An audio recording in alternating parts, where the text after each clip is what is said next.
So that was some interesting Pathfinder music to start with. From the Catacombs of Wrath, Burnt Offering musics from the old Rise of the Runelords soundboard. I thought it might make an interesting starting point depending on what music it gave us.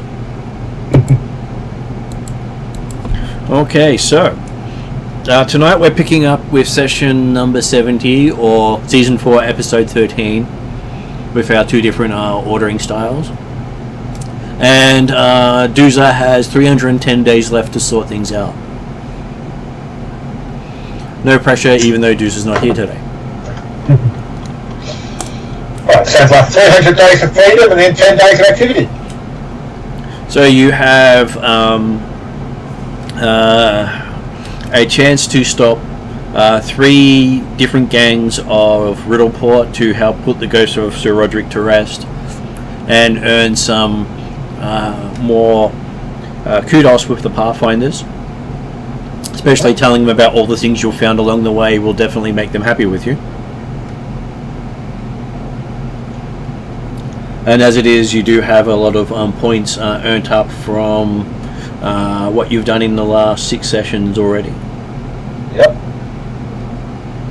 So as I work backwards, more will appear and some will disappear as it gets worked into what you've spent. But so far you haven't spent any of that. We've been so busy saving the world. You have. So online today we have Jeremy. We'll start with you. Since I'm starting already, yep. Good evening all. I'm playing Otehr, the would-be hero of Sandpoint, but currently still suffering significant identity crisis since he's now half human and not elf at all that he used to be. So, yes, you don't feel as tall as you were, but you're getting there. But sleeping out under the moon. He's apparently helping, although we'll see if it actually succeeds. Or whether he dies of pneumonia, one of the two. Hey, it is the summer seasons. Convenient. Next online we have David. Hello, I'm David. I play Bella Silvertongue, the ridiculously arrogant, previously exceptionally prideful, all-round, no, he's not. Who kind of fed some people to his pets. Yeah, that's all you need to know. Definitely not a bad guy. Sacrifice accepted. In his defense, he didn't actually actively feed them. He said to take an eye each on a person each. Well, actually you said, if we go back to the recording, take one each. You were intending to say eye each, but you said one. Yeah. So guilty by omission, not direct action. Well, and to be fair, have you looked at the price of pet food these days? That's true. Especially when you're trying to feed a hellhound in 2 hands. And hey, one got away. So, yeah, what did not the just.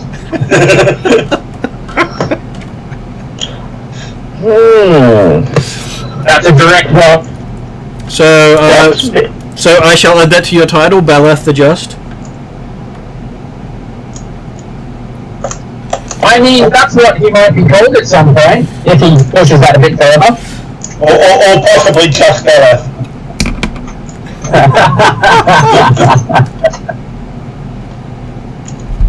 Okay, next online we have Peter.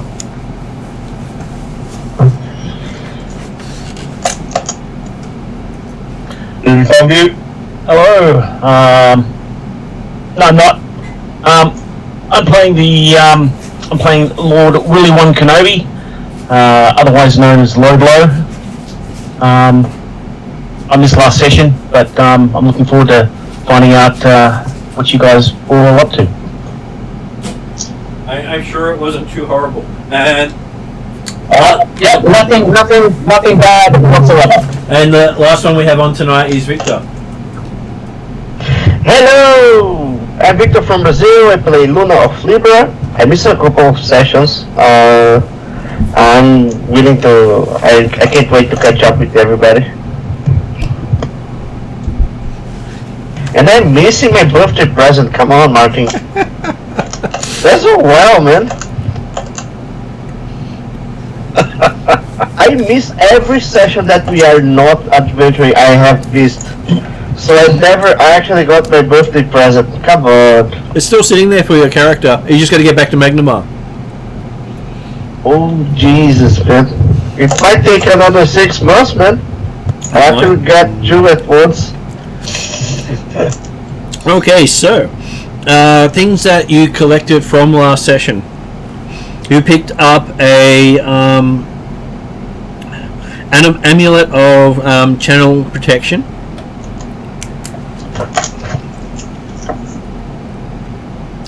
A wand of widening first level.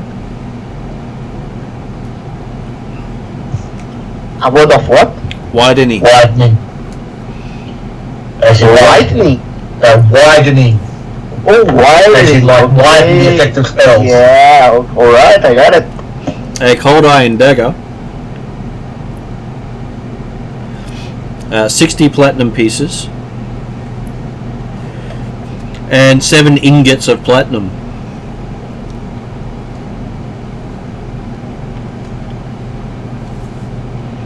How many ingots? 7. 7. Just confirming, well, in fact, actually no, because this is a seconded adventure, isn't it? Actually, it's not. It's a lot of money. Yeah, I was just thinking the fact that, hang on, yeah, considering the silver pieces the standard now in Pathfinder 2, that I thought, oh, hang on, if this is an earlier edition one, then maybe that's not right, but 60 platinum and ingots is a lot of cash. Those road keepers were apparently successful. So I'm assuming that this is what we found when we basically finished the search of the caverns under the area where the dwarf was. Yep, considering the party already has the quite powerful gauntlets already. Yeah.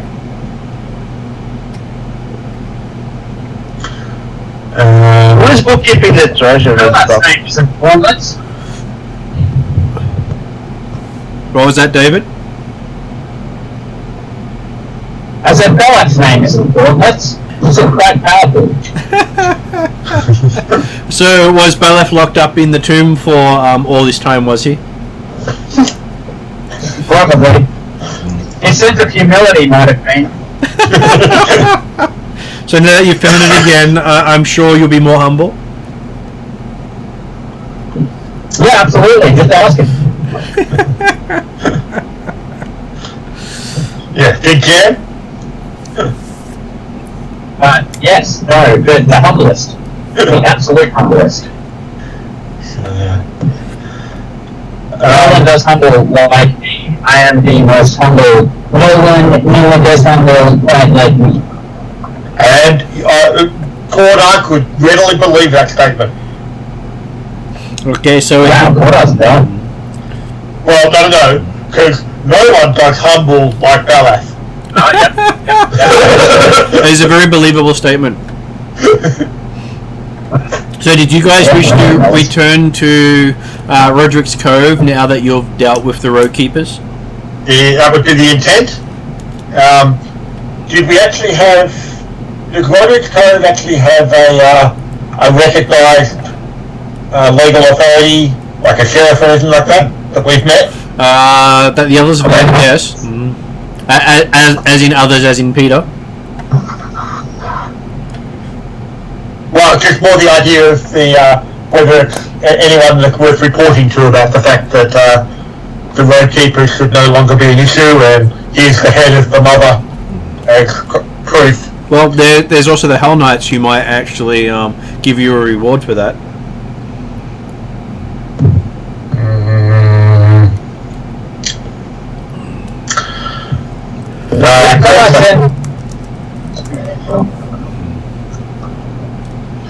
Cordar doesn't really like the idea of the Hell Knights representing legal authority throughout Varisia.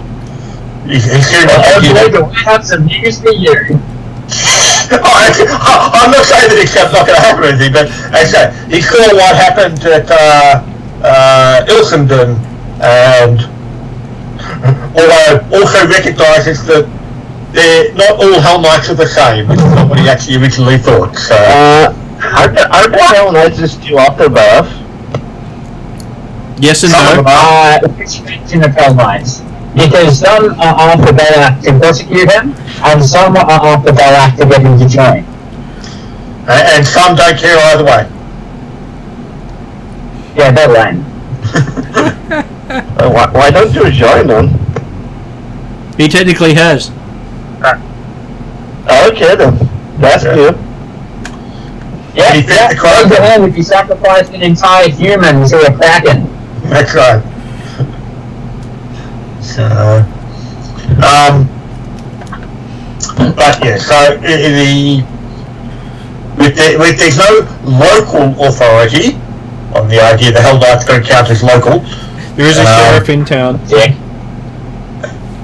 So there is a sheriff? There is a sheriff in town. Oh, okay.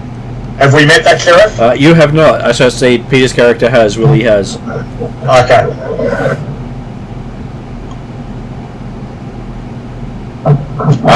Bella is going to abandon the party for a moment and go and find the Hell Knights.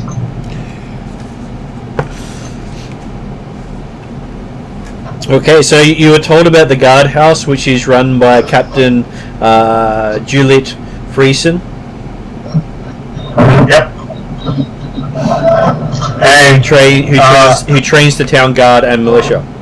okay. And does Willie have any opinion of Captain Juliet? As far as I'm aware, I've not actually met the captain. But being a Hell Knight, I'm sure he's a fine, upstanding individual. So he's not a Hell Knight. She's not, no. Oh, I thought she was. Oh. No, she was just gruff and no nonsense. Oh. Well, as I say, I've no knowledge. Okay. It has been a while. Certainly, Cordar would have been keen to aim to get in contact with her when we first arrived, so he'll aim to do it now that he hasn't previously. So Okay, so he always got distracted by catching up with his cousin, brother, whatever he was at the Thassilonian. well, you did spend some time playing the music. That's right. So.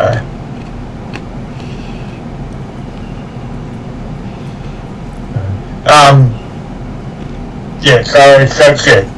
Heading back to Roderick's Cove, presumably get back on the ferry, go back with the ferry lady, and head down into Roderick's Cove.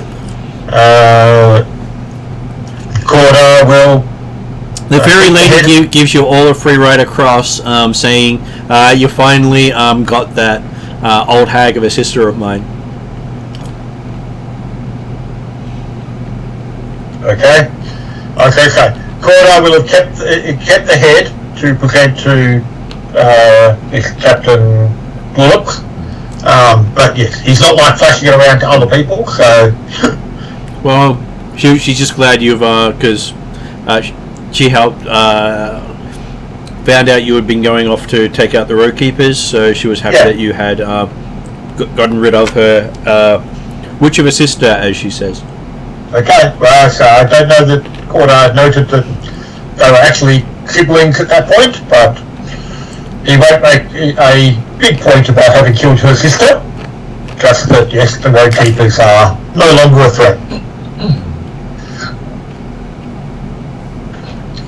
Getting into town takes you 2 days from the place, so you're there on the 3rd of the month. Okay. Would help if I actually added everything in properly. Okay, so let's see. We are.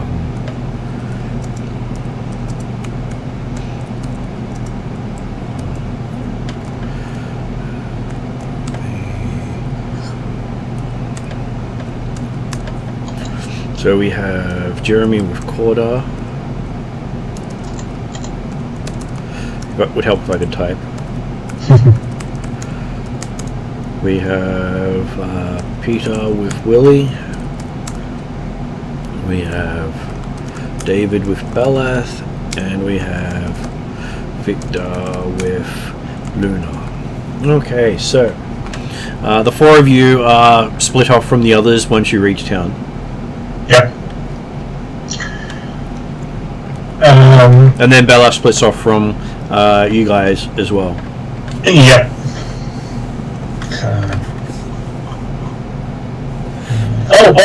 Wait. He says to Luna, Luna, you like experiencing new things and people, don't you?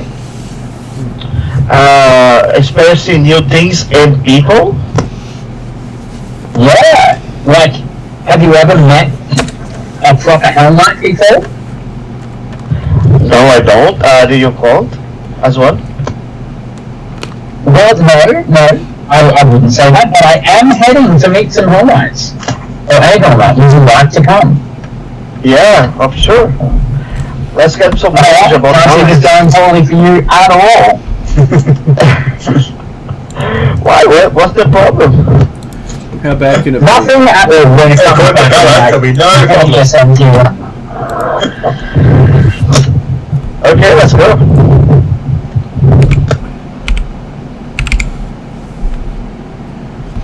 Okay. So, so they split off and head to what appears to be a well-defended building near the wall.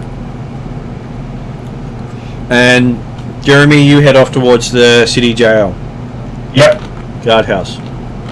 Yep. Is Willie going one way or the other? I believe Willie was showing you the way. Okay. I'm happy to.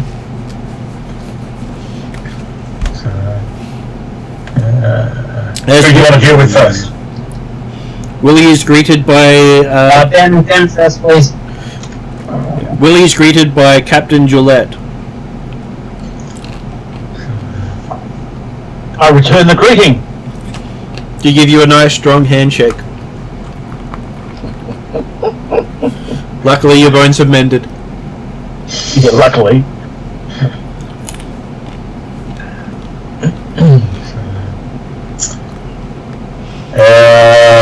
It really doesn't try to introduce the large figure behind him. I think your presence speaks for itself. But I do step to the side and motion to you. Okay, Cordo will step forward and say, greetings, man. And Cordo. Aren't you a little white for an elf? Sorry? Aren't you a little white for an elf? Racist. I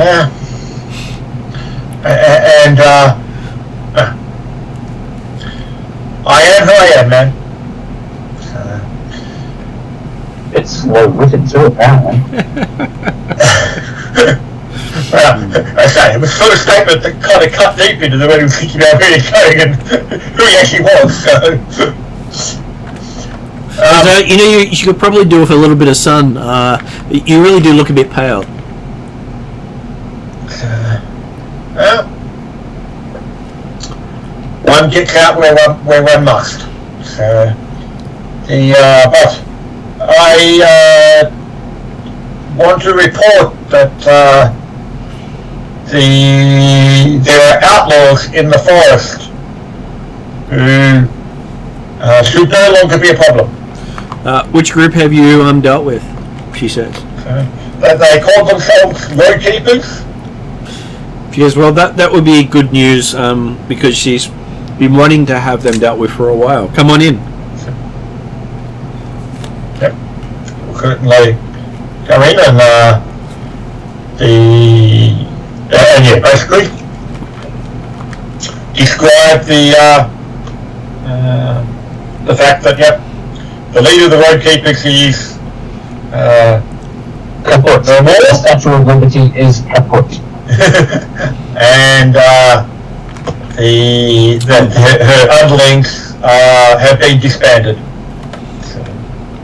I'm sure all her family will be so happy to hear the news, considering she was a blight on their name. Well, so I did get that impression when we spoke to the lady who ran the ferry up river. Yeah, Helen Roscoe is her name.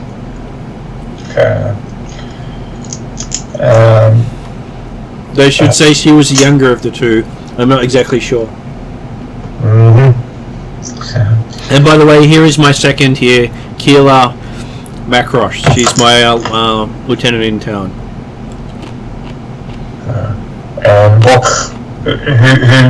What does she look like? She looks probably like she'd be better off stealing things than protecting stuff. But hey, she has that sort of nimble look to her. Like we're talking human. Human. Okay. Well, greetings, man. So I am always pleased to see good law and order in town.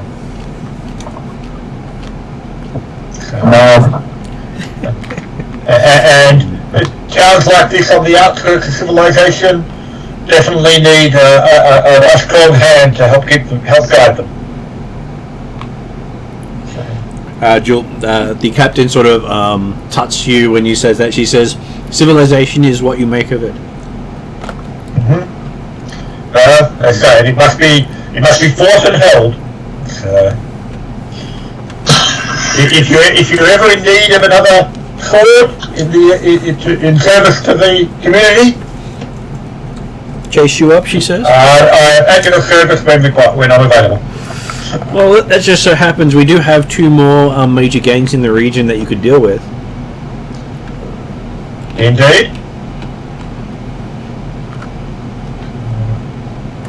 And if you're so good at cleaning out the rebel, I'm sure it won't take you very long to get rid of these pests. If there's unfortunate influences in town, then I'm happy to provide the assistance. Well, firstly, now that you've dealt with the road keepers, there's the Order of Resplendence. Those peacocks are currently hiding in Peacock Manor. And who are they, and what evil deeds have they been committing? Well, none since the Hell Knights have arrived. But before then, they were trying to make themselves leaders of the town. Take the town by force. By force? Well, or by charm? Force of personality, but force still, nonetheless. Well, it doesn't sound like they were necessarily hurting people. Well, anyone who didn't listen and do as I say, they beat up. Okay, yep. And the other? The Horned Fangs, who are under the neath the city, having been stuck down there since the Hell Knights have shown up, because, well, the Hell Knights are more than happy to leave them down there because apparently they were told Beleth would deal with them. You happen to know this Beleth person? I've never met him. Well, Beleth would deal with the Horned Fangs and gang under town, or Beleth would deal with the Hell Knights? Beleth would deal with the Horned Fang and the Order of Resplendence.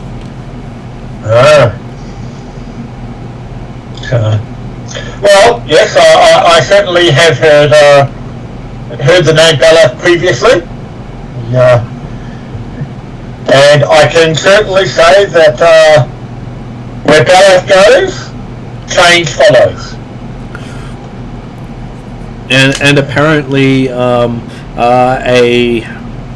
a husband of a Hell Knight's also supposed to be of help, but I have no idea what this person's name is because I heard it in passing, and it just sounded so weird. And she's saying this right in front of Willie.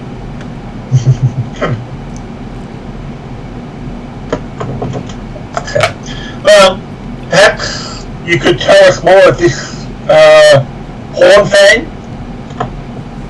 I feel that my sword is less of an appropriate influence or tool against what we found of this resplendent order. But the horn fang sound like they should be dealt with sword. Well, the Hell Knights call the place Underplume. Underplume. Yep, that's where they're held up in some sort of ruins. Ah. Do you know the location of this ruins? No, that they said they were guarding it, so we sort of didn't want to ask too many questions. The Hell Knights are guarding it? Yeah. Stopping anything getting out. But they're not actually actively going in at this stage? No, that's what I said. When I asked them about it, they said that someone by the name of Balath would come and solve the problem. Ah, right, sorry, yes, that makes sense now. So, well, perhaps I shall try and meet up with this Balath and see if he needs assistance with with rooting out the problem. Yes, and some Lord Kenobi, I'm sure he'll be able to help as well if you never find him, as if a Lord would be wandering around here. I know, right? It's so ridiculous. Yeah, why would a Lord go out and actually do something himself? He'd just get his underlings to do it. And maybe that Dallas fellow is one of his underlings. I sure hope so, because we'd really like to have someone solve it. And she... You tell us no dirty, you fucks. I do! That's why I was saying it.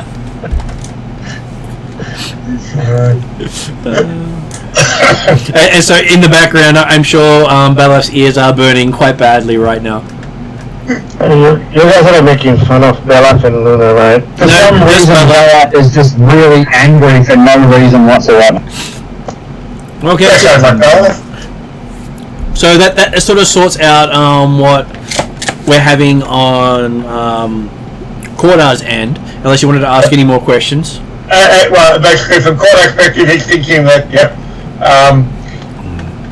the respected order doesn't necessarily sound like they automatically deserve to have the head chopped off, like the leader of the road keepers did. But the Horn Fang sound more like the idea you can go in with the blade swinging.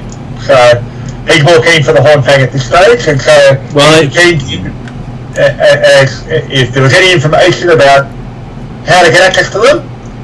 Willie knows he's been down there before. Sorry? Willie has been down there before and got absolutely trounced by them. Oh, okay. So, well, Cordar will leave with Jula thinking that, he's got to go and talk to Balath and the Hell Knights, but maybe Willie can discuss the fact that, hang on, I know an entry point to this Underplume. I will mention it, but it probably wouldn't hurt us to get the assistance of the Hell Knights at a minimum permission to enter.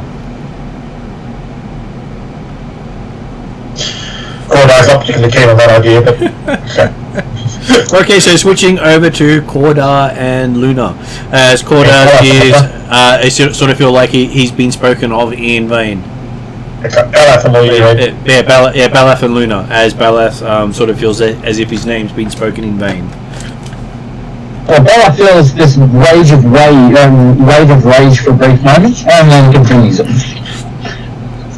And then he hears the conversation that Cordar had in his side of his ear, whispered to him by one of his ravens.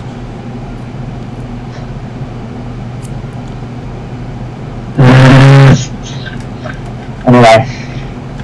They're always helpful. Depending upon exactly how verbatim you get the information, Cordar are actually pretty good for Balath in that one. he wasn't involved in saying Balath was an underling. And even suggested that Balath, well, I say, made the comment, where Balath goes, change follows, implying positive change, but not necessarily. Yep, you keep telling yourself that, that's definitely what Balath's going to think. Okay. And then, I also mentioned the X might give a slightly biased version as well, so... Yeah, they might. Anyway, Balath continues on to find the Hell Knights. okay. So you find yourself at a pennant of a tower rising from flames. As in the And tower's on fire? no, that's the pennant that they use. Yeah. Which brand of Hell Knights is this? This is the Order of the Pyre. They're like super self-righteous and dicky, aren't they? Their belief in removing unhealthy beliefs and religions from civilization.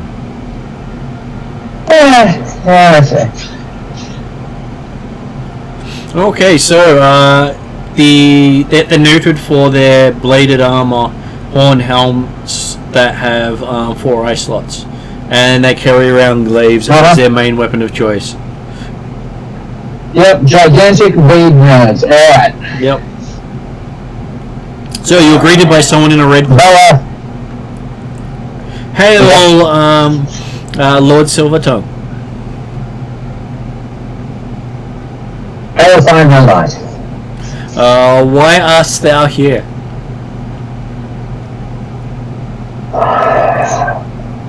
Bella just sort of breathes very deeply and tries to keep his patience. I've come to report that, what are those nerds called that we killed? In your ear, the Raven whispers, citizens of Roderick's Cove. Bella grabs that particular Raven by the head and throws him to the ground. I remember the term roadkeepers. Yeah, road keepers. I've come to inform you that the road keepers have been dealt with. As you see a giant boar just bouncing along the road where you threw the Raven. It seems quite happy with itself. Imps, am I right? He says, yes, generally for the weak-minded.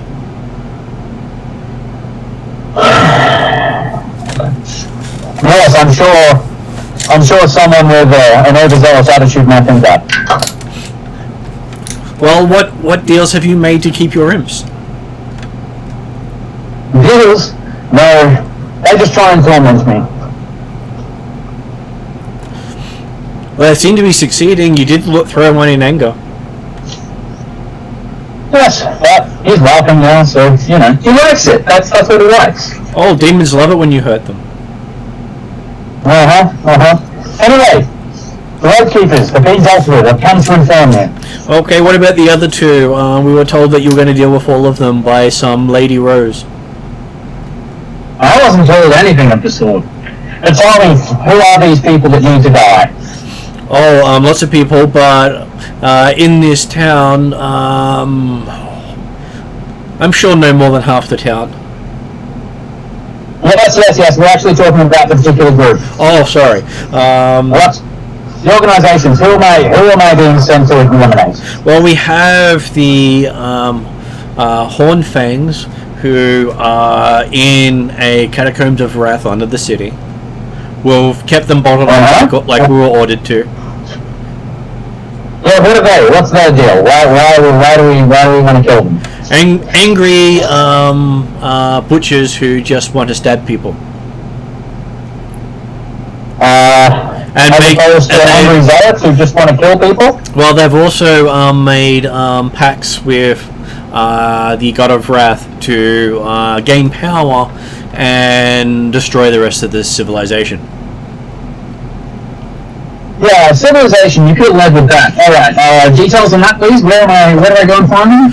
Oh, He gestures towards the town centre and says, next to the inn you'll see two guys in red cloaks next to a hole. Just jump down the hole and there you go. They're all down there. Yeah, right. What about these other nerds? Well, tell me about them. Oh, the other ones, they're enchanters who are trying to make everyone do their bidding, called the Order of Resplendence, and if you succeed against their feeble enchantments, they try to stab you. But they're spellcasters. They're wizards and sorcerers, I assume. Not particularly good, no. Not exactly sure if So why would anyone be afraid of spellcasters and also really crappy combatants? Like bad spellcasters and even worse combatants. Why would we be worried about that? I believe that they found a cache of magical weapons that they've used on townsfolk. Again, why didn't you lead with that? Well, the important part is to start with who they are and why you should kill them, and then we give you the incentive at the end. That's not the incentive so much as the reason we should kill them. They're not doing anything inherently wrong if they don't succeed. Well, they keep trying. And? Have they killed many people? Yes. It's the thought that counts. But no enough significance. How many? Right, so why do we care? Why do the Hell Knights? Why do your Order of the Hell Knights care? Oh, we'll order to bottle them up until you dealt with them. Ordered by who? Some Lady Rose. You take orders from some lady. He just looks at you and says, if you met her, so would you. And yet I haven't. And so I haven't been ensorcelled by some random lady. Apparently Hell Knights are capable of being ensorcelled by some random lady. She's a Hell Knight. Oh, why didn't you lead with that? Wasn't important. You really need to sort your priorities out. I thought actually he did. Tell me, what order are you again? Oh, I am Order of the Pyre. Oh, okay, and what does your order truly believe in? What do you desire? Squishing infidels. Right, so you weren't exactly blessed with the brains of your family, were you? What do I need brains for? I just get to squish things. Yes. I've been squishing things for most of my life. Yeah, I don't know about those guys on the ground, the spellcasters, but I guess I'll go and deal with the other guys, and maybe if I want to collect some magic items, I guess maybe I'll take a look at them. I can't promise anything, though. It doesn't really seem like they're worthy of anyone's attention. Well, the people on the ground apparently have access to a magical vault of some sort that the Lady Rose said you'd be interested in, specifically. Oh yes, no, the underground ones, I'm quite happy to go and out, but these other ones, I don't know. Anyway, alright, I'll go and investigate. You just keep doing you. Again, what order were you from? I'm from Order of the Pyre. We like to burn things, especially infidels. Yeah, right. So you know how I'm choosing which order I want to be associated with?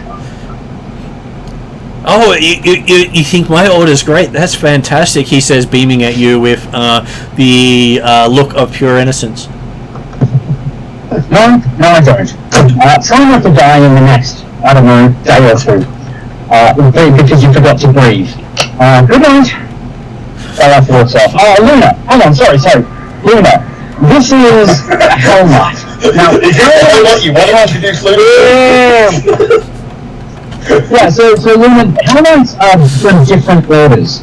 They all have different priorities. Some of them are brilliant and smart and kind and just, and some of them are this. This. So this one is I don't know if this is a great. This is the Hell Knights of the Burning Pyre. Now, I don't know if this one is a great example, but yeah, this is a Hell Knight. Please don't judge all Hell Knights by this one. Please don't judge all Hell Knights by this one. Belaf looks to the Hell Knight and says, because this one is so great, obviously. He does the muscly pose when you say how great this one is. It very much reminds me of Duza. Yeah. I got it, Mr. Belov. Master. Yeah, but what you will note is with the elements of the burning fire, they have all these swords and spikes on their armor. It's pretty cool. It's a good idea.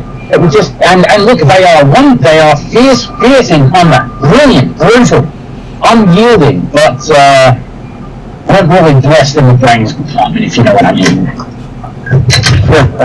Luda gets a second to compare like how few pieces of armor she has in her body and how much weight must the other soldier have on her. Well, the one you're speaking to doesn't have much because he's one of the lesser members of the order. Oh, okay then. So she has like a fewer pieces and such.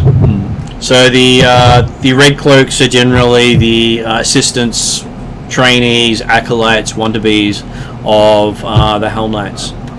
Hell Knights generally start at level 9 to 10. Oh, understood. Okay. They're not much impressive. Okay. But this is not a great example of the Hell Knights.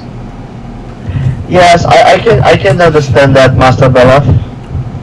And at this point, you have the other two walking up the street towards you. The other two Hell Knights? Actually, Cora and Willie. Oh, okay. Our friends. Victor, you might want to move your microphone from your fan. Belaf approaches William Cora and says, "Hey, you want to go kill some underground dwellers?" We've been informed that you know the way. Yeah, just over here. Did they tell you about the others as well? They discussed the resplendent order. Well, they don't seem worth it, do they? Well, I don't think they necessarily automatically deserve to be beheaded. But yeah, maybe we could go down and have a chat. After we do it to Horn Fang, then we can probably talk to the resplendent order. If they look like dicks, we can kill them anyway. Impresses how much we never have time to like study the people's culture and seeing like places. We are always like killing shit and going to the sewers. That's why I brought you to see the Hell Knights. I thought you'd want to see something you hadn't seen before. Yeah, that was great. Don't get in mind, but cool. Okay, let's just go to the source then. So if you were to join the dwarf and keep going with his investigations of the Thassilonian ruins found underneath the Roadkeeper's site, you're more than welcome to stay there if you want to. Let's do that. Yeah, sure I will go after we deal with the things that we want to do, like killing shit and going to the source. It does seem that yes. Just so you know, Corda, just so you know, and it may not matter to you too much, but those other guys, they have this big stash of magical weapons as well. Or magical items, anyway, so on top. Huh? Yeah, I'm always up to apparently the ground dwellers have some magic weapons as well, too, so we should probably, Anyway, see those two red-cloaked individuals over there, and there's a trapdoor, and there's a manhole underneath them? That's where we're going. And you're the guy you were talking to in the red cloak before. He's calling out for Lord Kenobi. Hello there. Okay, he hands you a scroll. On it you see a clenched fist with a red chain on the seal. Oh, this is another order then. Okay. I crack it. Okay, you see as the scroll cracks up, the scroll burns up, and standing before you is a image of your wife. Oh damn, who's that? She's hot. And she tells you she has commanded the Hell Knights of this region to bottle up the 3 groups so they cannot harass their town any further until you and Bala have dealt with them. Thank you, dear. Why me? Oh, I must run spells like that. And that she is interested in seeing where Balath's study continues, considering she had put him forward as a candidate to the other Hell Knights. That was a mistake, dear. Hey, But, you're married to her? I'm sure you know better. Oh, it's the outcome she's interested in, not the journey. Ah, I see. I see. Whoa, you're married to her? Is there anything else, dear? It's always lovely to see you, of course. Well, she has been told to tell you that the cat will be joining you again shortly. Yay. I mean, that would be... No, yay. Apparently, he's missed your sarcasm. Yes. Yes, I'm sure he has. Did you get my gift? I did. I hope you enjoy it. And she has a gift for you when you make it back to Sandpoint. Thank you. I'm sure you won't need the next few weeks when you get here.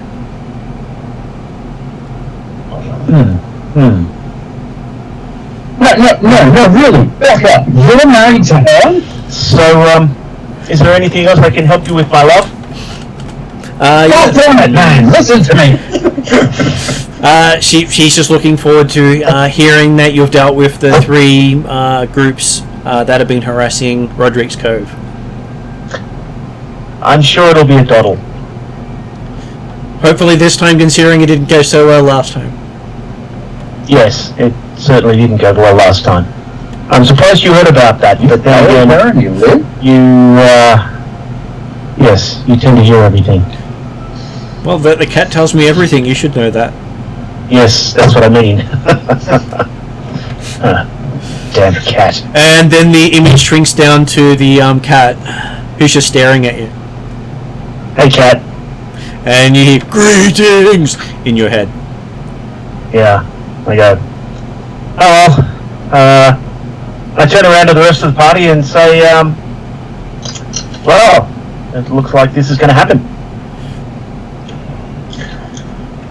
No, but really, you married her? My character's ignoring you. I'm well aware of that. That's yeah. Yeah, just making it clear. No, gotcha.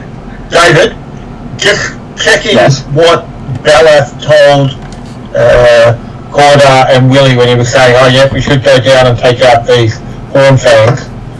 Did Balath mention... Literally everything that I said to you is what he told you. Yeah, but as for the idea, did he deliberately omit the statement that the horn fangs were down in a Temple of Wrath? I didn't even pay attention to that. That's what I was saying. Okay.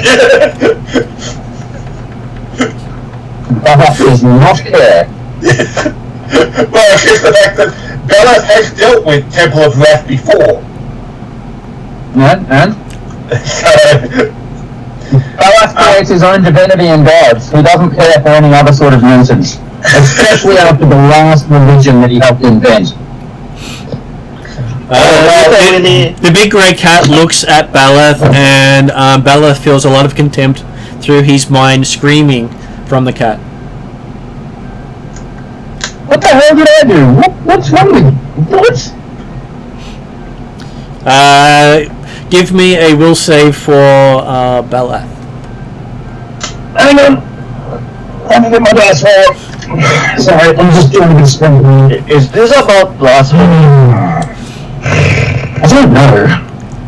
Well, I mean, God did help create a very awful religion, so, you know. So I hate blasphemy rules, man. You're a blasphemy.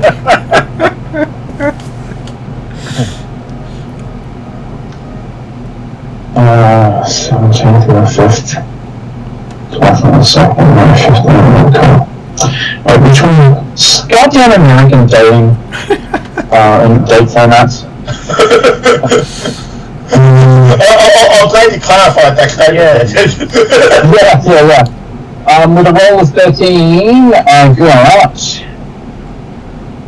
24. Okay, you feel awe as you're gazing on into the spirit of a god servant. That's not really what Earth would feel. Unfortunately, it's not his awe he's feeling. Yeah. Cool. Excellent. Right. And he knows exactly that it's not his awe, that it's imposed awe, but he's feeling awe. Wait, Balak is feeling awe? Yes. And he failed the whole phase. And I believe he hates every second of it, and the cat's imposing it on you. We need to talk about consent, cat.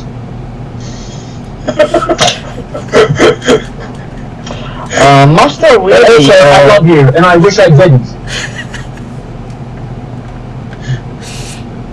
And you do notice that all your familiars seem to have disappeared while the cat's looking at you.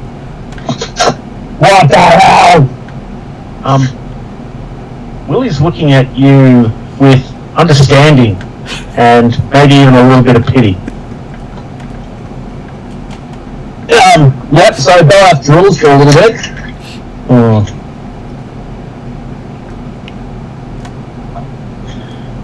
And he's going to keep drilling until he's free of this nonsense. So it gives you a moment longer, and then it lets its eyes leave yours, and you feel yourself coming back together. I'll fireball whatever this, not fireball, flame hands at whatever this apparition was. Okay. You throw your flame at it. Give me an attack roll. Yep. It's a reflex save. Okay, reflex save. Dice. I have dice. I know I have dice. I wouldn't think that it was actually there, but cool. Or it's just gonna make it look like it's ninjaing itself out of the way. Well, they do that sort of thing fairly frequently. Yeah, I'm more concerned about the area of effect of this than whether there's anyone else in the Yep, because that's not something Bella cares about right now. Okay, so you see a flame bolt hit the red cloak standing. Sorry, let me be clear. It was flaming hands. So area, like tone area of effect. Yes. But only 15 feet, I think, from memory. And you set the red cloak's flame alight, cloak alight. Cool. That's funny. And no matter how hard you try, you just couldn't get the cat in the area of effect. Yeah, I'm not surprised. But either way, we gave it a shot.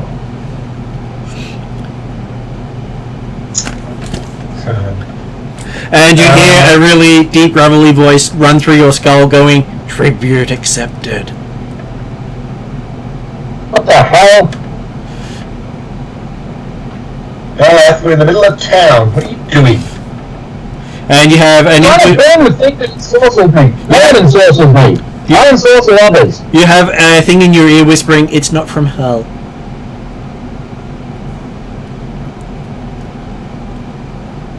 Well, are we running the GMD rating of this game, Martin? This has no rating. This is the unrated game. The drop whatever you like in it game. What in season's fuckery is going on here? Barrett looks to worry. What the hell was that? Why is it in my ear? Why did it think I was giving it a tribute? And why did you get to marry that hot bitch?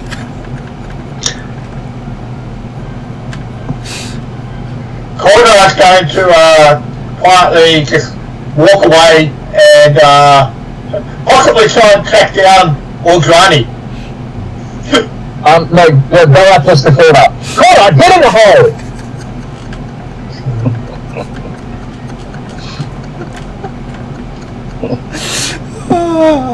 What time of day is it? Midday. Doesn't matter, get in the hole! I thought let's go and talk to another contact to see if we get more intelligence about these horn fangs. If I wanted intelligence, I wouldn't be looking at you. Belloc made the door, the trap door open, and points down to the hole. Get in the damn hole! You know everything we need to know about this place? Doesn't matter. It's a bunch of idiots that need to die and rub treasure at the end. We've done this 100 times. And how effective was our battle against the road keepers after we found out more information prior to blundering in?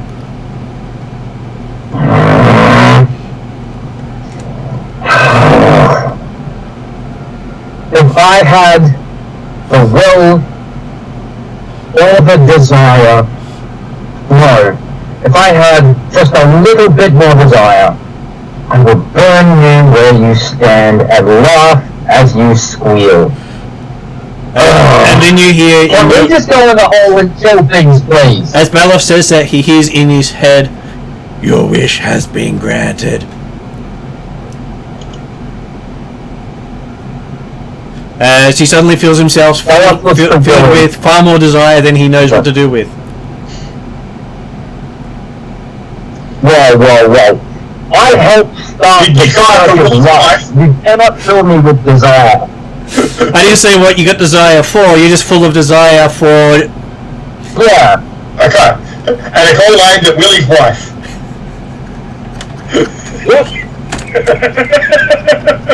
Belloc looks to Willie again. Please, tell me what that pad is.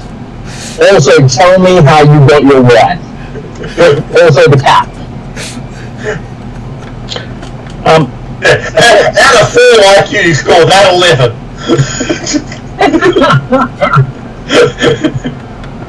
Fuck you all. That was okay. Call out, I should say that.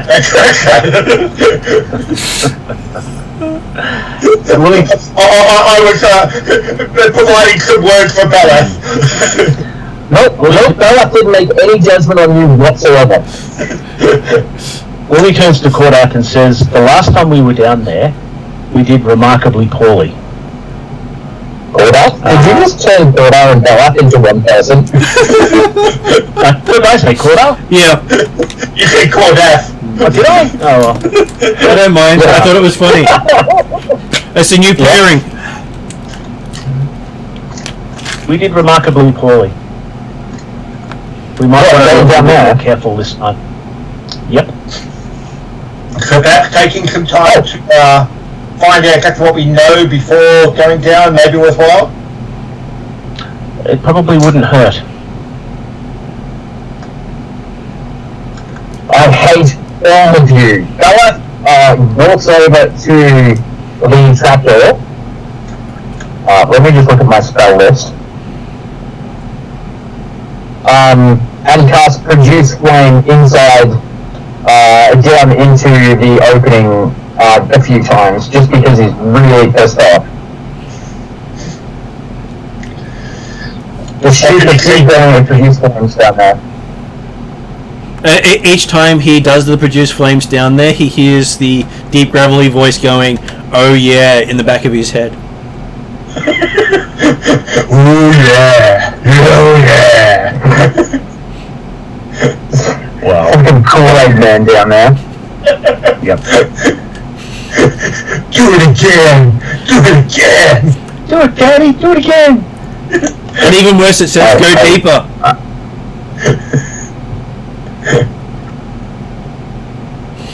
Belloc looks to the Hell Knight. You gonna put that fire out? He says, "I thought you were honouring me." As you can see, his cloak's still burning. You guys are really dumb. You should take that cloak off, or it's going to burn you to death. Oh no, it's magical. He won't actually hurt me if it's burning. Yep. Alright, sure. You do know I generally stand with the people we burn at the stake to make sure they don't get away. Oh, I don't know that. Why would I know that? I thought you researched all the orders. What is wrong with you people? Don't research a bunch of zealots. Get away from me. What's the You know what? Eventually, your clothes are going to burn. So, You know what? My friend Lena has some questions for you. Goodbye. I'll have to minutes away. Oh. And he turns to Luna and says, how may I answer your questions, good lady? Well, I got like that awkward look, like looking at one person going away and look at the other, and it's just like, I will talk to you later. And we just like get back to following Bella. Okay. Cordell makes it into the inn. So I was about to say, what are we looking, which part of town are we at, and what's around this area which has this trapdoor down into the Underplume? The city centre itself is a circle which has the jailhouse, the mayor's house, where the Hell Knights are staying, and the inn where the morose elf stays, as well as the opening that goes down into the Underplume. Okay. So in fact, is the inn, is that also the inn where we're staying? That's the inn where you are staying as well, yes. Yeah. So, because Corda was thinking that, hey, we've just had we fought off the road keepers, and we've had a couple of days to get back to town. Okay. He's happy that he's thinking that, well, hey, the whole thing we can probably deal with tomorrow morning after a nice good night's rest under the moonlight. But if the tavern is nearby, he will certainly go back towards the tavern to see if he can come across Orjani. Well, she wandered out with all the commotion, and he's just looking at Balaf throwing his flame down the hole. Corda will take the opportunity. Corda will take the opportunity to talk to her and just say, I'm led to believe that one of the other gangs that you felt was causing trouble within Roderick's Cove is down that hole. Do you know anything of the group? Yes, they are demonic worshippers, and have tried to use their demons to get the Hellhounds to leave, the Hell Knights to leave, but the Hell Knights don't seem to be too fussed with killing demons, which is something to be grateful of, because now the demons aren't harming citizens. Are they generally human? Aside from the demons, obviously, but the members of this Fang gang? Yeah, they're mostly human, because she can't think of anyone but a short-lived race who'd want to actually dabble with demons. It's a rather brutal existence. Indeed. So, I'm guessing that he's looking towards the trapdoor type stuff. That I'm guessing there's more than just a cellar down there. If they've managed to actually become a problem within town that hasn't been dealt with, do you know what's down there? She has learnt that there is a place called the Underplume, a catacomb of wrath is down there. And the Underplume was connected to the network of towers that can be found in Sandpoint to this day. I was about to say, with I can't remember whether or not Cordas actually had the information yet from the Under Sandpoint and Under the Crow. Does he know the name of Lasnus? Does he know? He's come across her name. Yes. He has come across her name. Okay. In which case, then he'll be talking. You said Temple of Wrath, as in the Rune Lord of Lazarus? Yes, and she uses demons as her minions in this world. Indeed. That's why most people stopped worshipping the sins many centuries ago. Yes, okay, but I've had experience with dealing with or coming across Lazarus' minions previously, or at least the remains of her temples. She's very good at corrupting those who are quick to anger, she says, looking again at Balath. And it wouldn't be the first time she'd got him either. She suddenly remembered the fact that technically we also came across Lazarus in the God's Mouth heresy, didn't we? Mm-hmm. And it cost you Pinwinkle and Kangasero. Yeah, Kangasero in Sandpoint. In Sandpoint, yeah. So. Oh, you mean Toasty Bad? Toasty Pet, yes. Well, he might be around in the Catacombs of Wrath. I heard that he's pretty like rightful and stuff. Well, as I said, I was talking to Orjani, and if the others are listening, that's fine too. But yeah, Cordash says that yes, he's had previous dealings with with Lazarus and her minions or remains, and it has cost companions over the years. Be careful with your anger down there, because it can be used against you.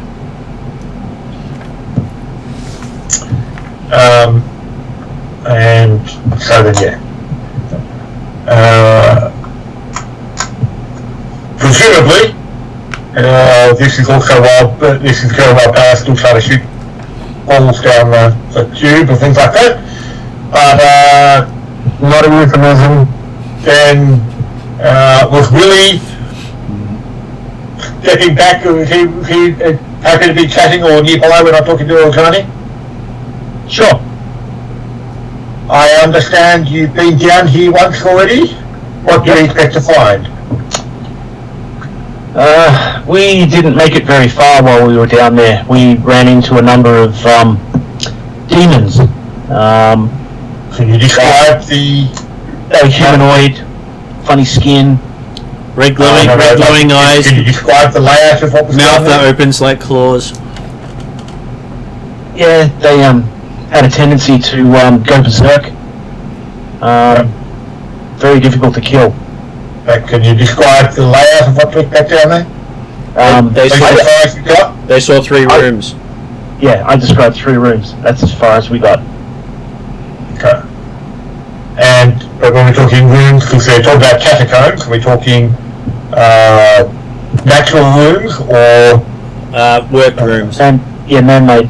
constructed? Yep. So presumably part of this Temple of Wrath itself. Probably.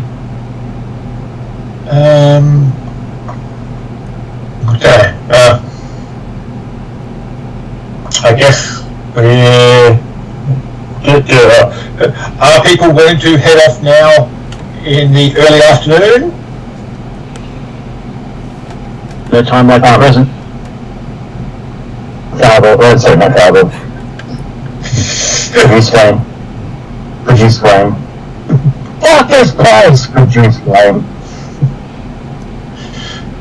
So what is the if it's constructed down that trapdoor type stuff?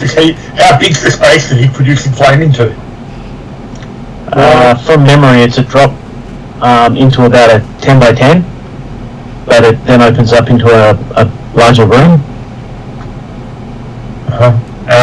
We mean, and when we say work, is it actually all stone walls down there, stone walls, floor, ceiling? Pretty much, as far as I remember. Yeah. So he probably hasn't done any serious damage then by just sending flame down. That's Unlikely. At worst, you will have alerted the enemy that we have interest in this location. Well, if they've been held down here so they couldn't get out by the Hell Knights, then presumably they were already either monitoring this location. Do we know of any other entrances or exits from this complex? From memory, was a while ago. I think there were two. One of which we needed to use a rope to get into. I think it was This one. Was it this one? Yep. Because The ladder that's inside was made out of wood, and you didn't want to risk it. particularly not now.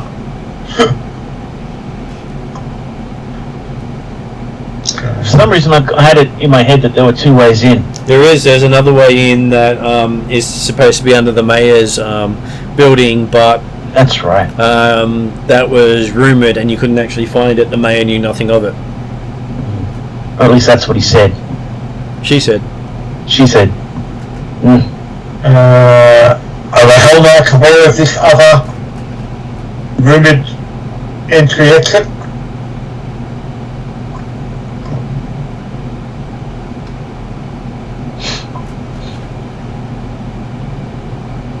So Corda's asking this of Willie and presumably Orjani if she's there, but I would assume not, but only because we didn't alert them to the fact that there was that entrance. And I would assume that if they were aware of it, there would be knights stationed at or in the house. did you say the mayor's house was actually also on this town square? It is. It's supposed to go into the cellar of the mayor's house. But it does mean that yes, if the if any of these horn fangs attempted to escape that way, then presumably they're still to end up in the town square, so that even if the Hell Knights are not currently aware of it, they probably won't necessarily easily escape that way. But I guess we might as well travel in that direction, but head down this passageway here as the known entrance. But Cordell mentioned to Balaf that, or in fact actually no, because apparently Billy's direct communication with the Hell Knights as well, isn't he, because he's married to them. You might want to mention that, hey, they probably should be down in the mayor's house as well.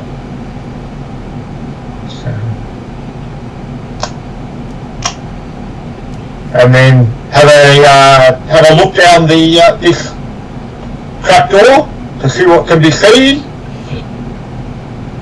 Mentioning about it, can we hold off on the flame for a moment to actually look down? Right, sure. And what can we see when we look down? Lots of soot coming out and smoke. It's very smoky down there.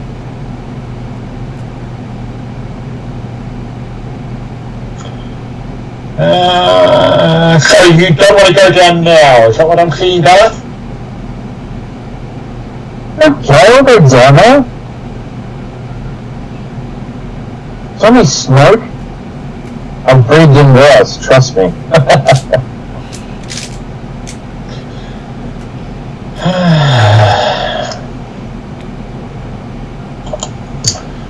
There is a winch and a bucket nearby that can be lowered into the hole. Can we get any idea as to how deep the hole is? It is about 80 feet deep. You were told.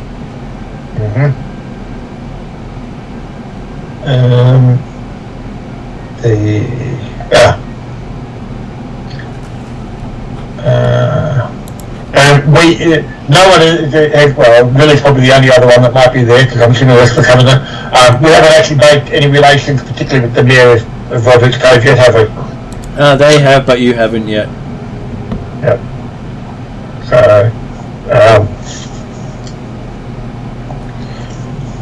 So talking to Willie, would the mayor be willing to let us look down at his basement, do you think? We can ask. I mean, it is during the day and it's a basement, so Perhaps. It just seems that this way, if nothing else, we can allow the smoke to dissipate a bit more. True. And it means that we know, talking to Core, talking about as well, the fact that yes, apparently there's another entrance down here, and since we know this one is well guarded, we might catch them somewhat more unawares if we can find another entrance. Speaking of B1 and B2, we'll catch them unawares. So, running down the stairs. Yes.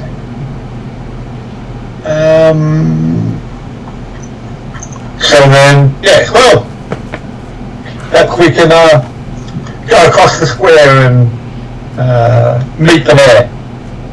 Well, Adrani also says her theory is you can also go down the well in town. Down the well? Yes. Where's the well in relation to, is that like in the centre of the square? It's to the other side of the square from the chute. Right.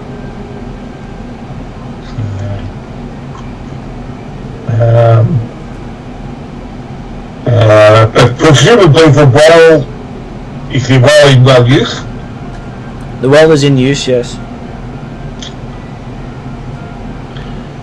I suspect the townsfolk would probably not really want us going down into their water supply. It's not like they don't bathe in the river that they then drink from. Yeah, but She still casts purify food and drink on anything she drinks from here. yes, but that's just it. You see, is the fact that if you bathe in a river, you're not actually drinking from the same river. Yes, but the people downstream who are getting their daily water are. Yes. But I guess I don't really feel comfortable about jumping down the well in the middle of town in the middle of the day. I can see concerns. So, but okay, that's the. It is appropriate that we should at least meet the mayor. Okay. She introduced. If nothing else, he should be. If there is a secret passage or an entrance from where these horn fangs can come up, then the mayor should certainly be aware of such danger. Unless you think that he might be associated with them. Okay, you were introduced to Lorenza Thought.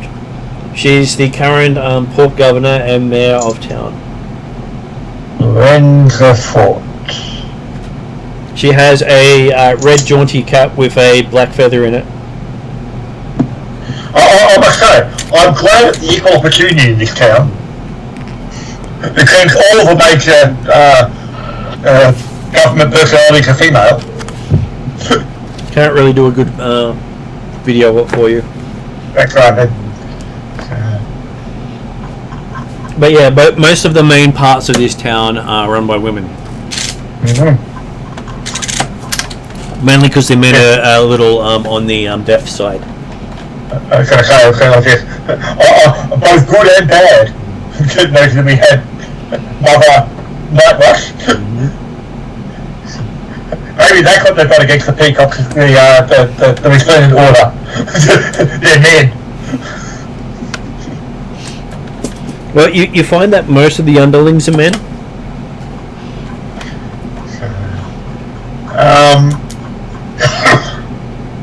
And Willie is given a big basket of baked goods by a halfling passing through the square.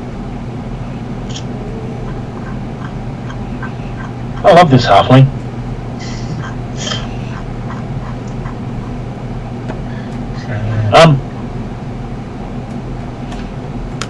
I feel a bit guilty, but I quickly overcome that guilt and accept the basket. Mm-hmm.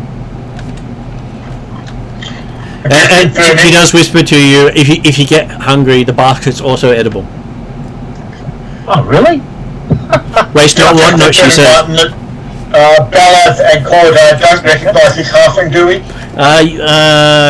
You met her through Dooza and from Parry when they came through previously. Okay, no, that's right. It was more confirming that it wasn't actually Pinwinkle. No, not Pinwinkle. Providing baked goods.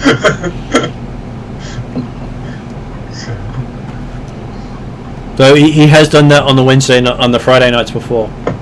Yeah. Okay, so yes, she wishes you safe travels again. I thank her. Yeah, thank you very much. I have a look inside the basket and look at the cat. Sort of shrug. He opens his mouth. What do you like? Can I look in for something nice?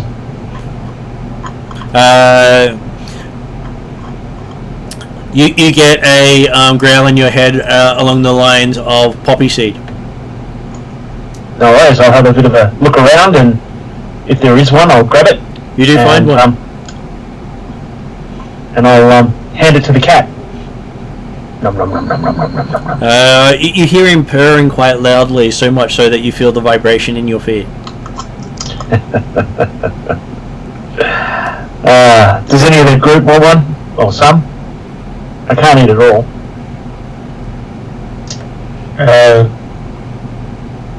My wife is too angry to eat. Cordash is curious at the thought of,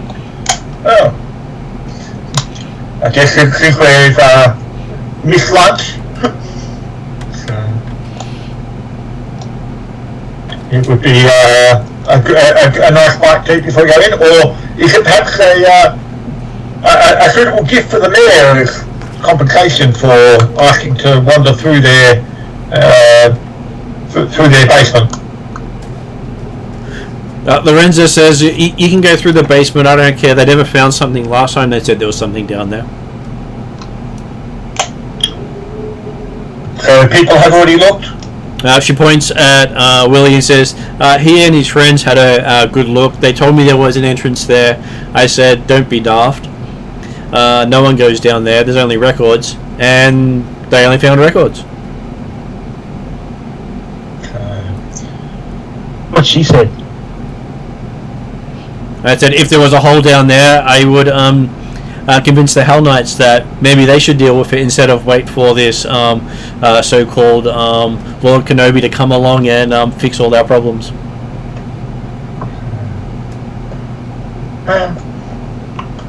Okay, if you don't mind, we'll have a quick look and at least then we can be sure that they're not likely to overrun the place from below. Sure. Go have a look. Hopefully, your young eyes will be able to see what the others missed. Right. I'm sure there's nothing. I'm sure there'll be nothing to find. I shrug and offer her a pastry. She gives that little squeal of delight as she has one of her favourite pastries from the basket. One of the blackberry tarts that, yum.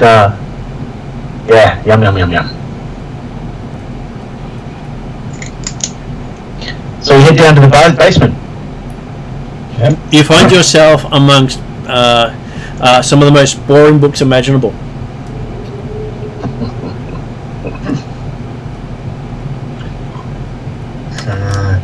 Give me Why are we here?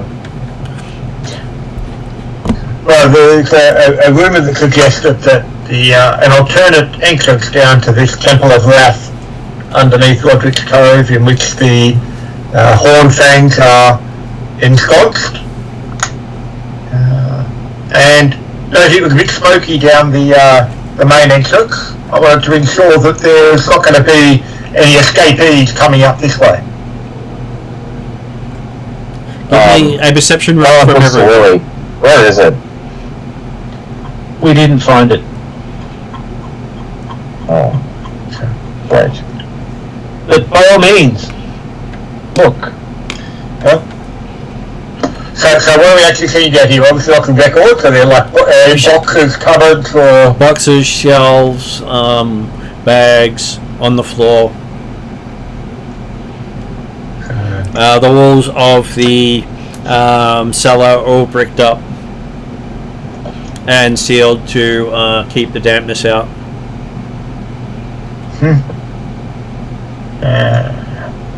So it's not a rough hewn cellar. It's actually a bricked and mortared cellar to keep everything dry.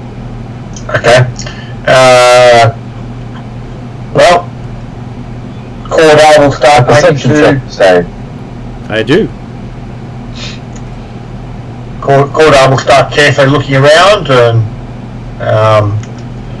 doing the tap on the walls and the floor and things like that to see if he can evidence of hollowed locations behind. And if we don't find it, starts kicking areas of walls. He gets a 14. How does Luna, Willie, and Cordar go? I just stand there watching. Cordar got 21. Nice. What about Luna? And Victor? Hello, Victor. Oh damn, Vic doesn't fall asleep again, has it? It may have happened. Hopefully he suddenly realized he had to go to work.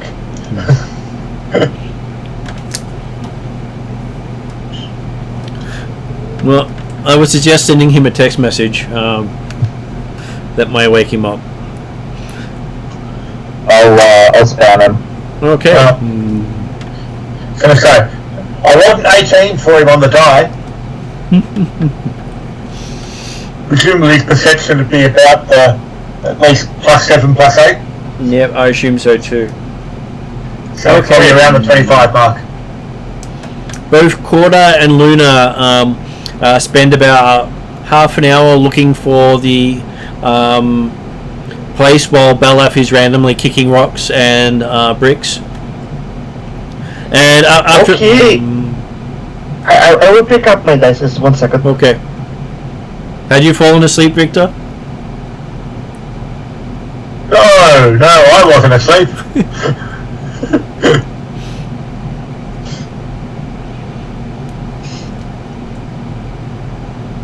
Okay, I'm back.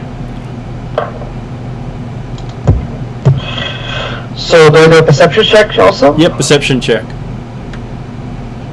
15 plus 9. I got a total of 24. That's still pretty good. close. So, Yep. so Luna and Cordar are busily searching the walls while Belaf is giving a few kicks here and there. After about half an hour, Luna and Cordar both move to a section of the wall the cat's been looking at for the last half an hour. Cordar was happy to spend time because he didn't really care whether he found anything. He wanted more time to allow the smoke to clear from the other place. and you find a hollow. Ooh. Find a hollow? Yes, it sounds like Is it a hole in the wall or a hole in the floor? as in A hole! there seems to be an empty space behind the bricks. Oh, hollow, okay. I know what a hole means. There's an empty space behind the bricks in one section of the wall. Right. Yeah, I got it. So, but it's actually still bricked over? It is still Like the bricked bricks over. are solid? The bricks are solid. Cordar will just have a bit of a test to see whether any of the bricks will move without being broken down. Takes Okay, you. there's just take the bricks out. Well, we don't need to damage the place. How does Luna go to take the bricks out? I don't have the strength to do it. Come on. So Luna talks about taking the bricks out while Cordar is examining things. Yeah. Look, Okay. filling over the bricks, it looks as if the bricks haven't been moved for maybe 50 to 100 years or more. Oh, Luna's excited now. Have they been mortared in? They are. They're all mortared in. Okay, right. So they do appear to be solid in that sense. Wouldn't take much to break it down, though. No. Luna's very excited. Might be something valuable over there. Well, we believe it's going to be an entrance down to the Temple of Wrath, potentially filled with lots of ancient writings and treasures from that time. Yeah, I don't care much about the wealth, I care much about the knowledge and stuff. But we don't need to necessarily destroy the mayor's basement in order to access it. Yeah, I'm not so much an archaeologist as much as I am a Pathfinder, of course. Does this mean Luna just draws an X on the wall and say someone break it? Yeah. Basically.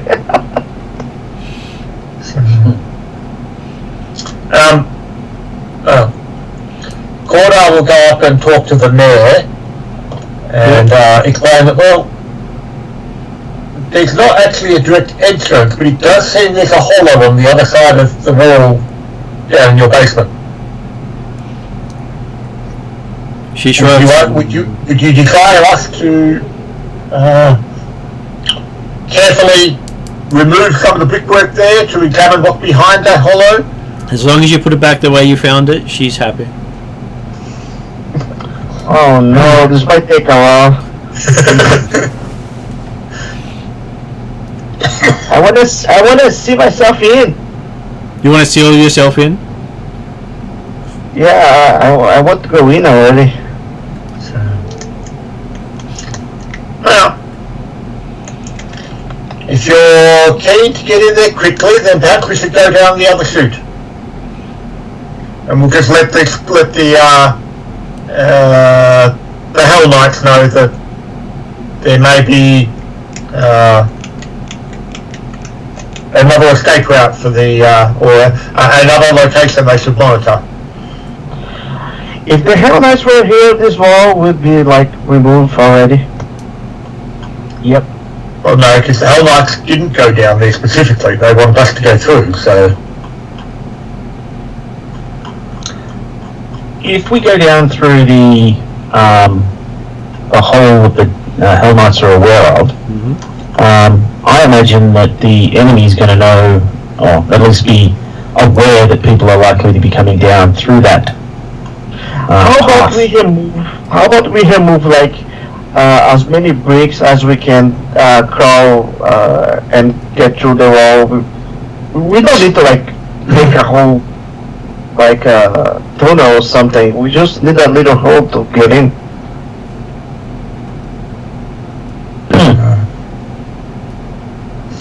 I have a different idea. Here's come the demolition man. Sorry, go on, David. I would suggest we get somebody with a big hammer to keep hitting this wall and creating as much noise as possible. And then after a few minutes, we go in through the other entrance. So the other one is, did Dollard come back to town with us, or did he stay? Because he was apparently keen to get away from the ruins under The Roadkeeper's site. He did come back with you. He's currently in the inn. I'm going through his notes. Yeah, okay. Because just thinking like, well, hey, because I was about to say, hey, you have a dwarf around. He knows which spots to not weaken the wall too much. And then, hang on, Dollard. He is the only other dwarf in town besides Sparky. Yeah. But that's right. When Cordar was thinking of a dwarf, he wasn't thinking of Sparky.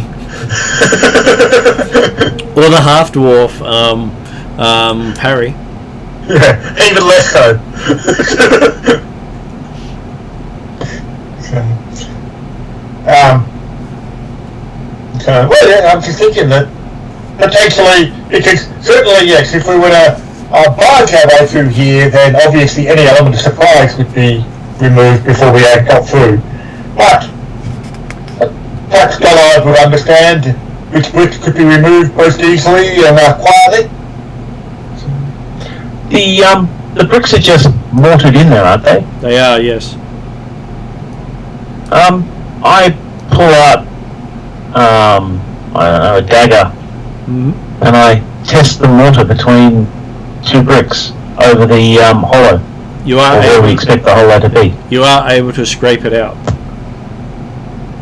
Okay, so if I do the 3 edges of a brick, am I then able to slide the brick out? You are. Okay. Though there are 4 edges of a brick. Yes, but what I mean is, you do 3 so that you've got something you can hold on to, and if the mortar is that weak, you can just wiggle it and pull it out. Hopefully, potentially. Out of curiosity, how big are these bricks in this thing? Are we talking standard modern house bricks, or are we talking the giant Deca brick type? Thinking more along of house brick underneath here. The reds. Yeah, so standard modern house brick size. So I have to take out lots of bricks to make space. You're obviously not paying up faster as you go. So, with 1 brick removed, what is on the other side? Yeah, can we see what's in there? You can see cobwebs. Oh, that's promising. Start removing other bricks until there's enough room for people to move through the wall relatively comfortably. Well, while he's doing that, Cordo will have gone back over the tavern just to see if Dollard was interested in investigating this brickwork. Presumably he'll say, no, I'm busy drinking, thanks very much.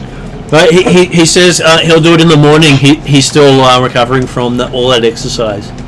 Yep. So, I'm sure I can wait till morning, he says. seems fair to me. And then, Cordo will come back and probably discover that, well, half those bricks at least to be removed. Yep, you can see that there seems to be a passage heading down on the other side. Yep. I pile up the bricks in a nice little pile so they don't get damaged just unnecessarily. Once I'm finished. Yeah. Yeah, it takes you about an hour, but you manage to make a hole big enough for people to get through. Awesome. And how big or long is this passage we're heading towards or room? It is at least 5 feet wide.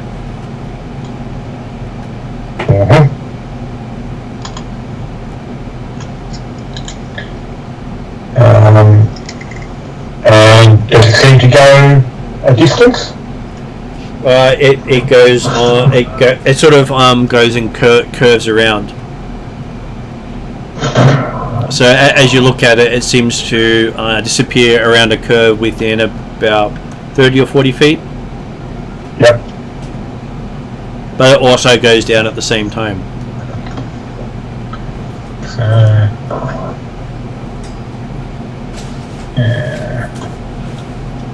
And the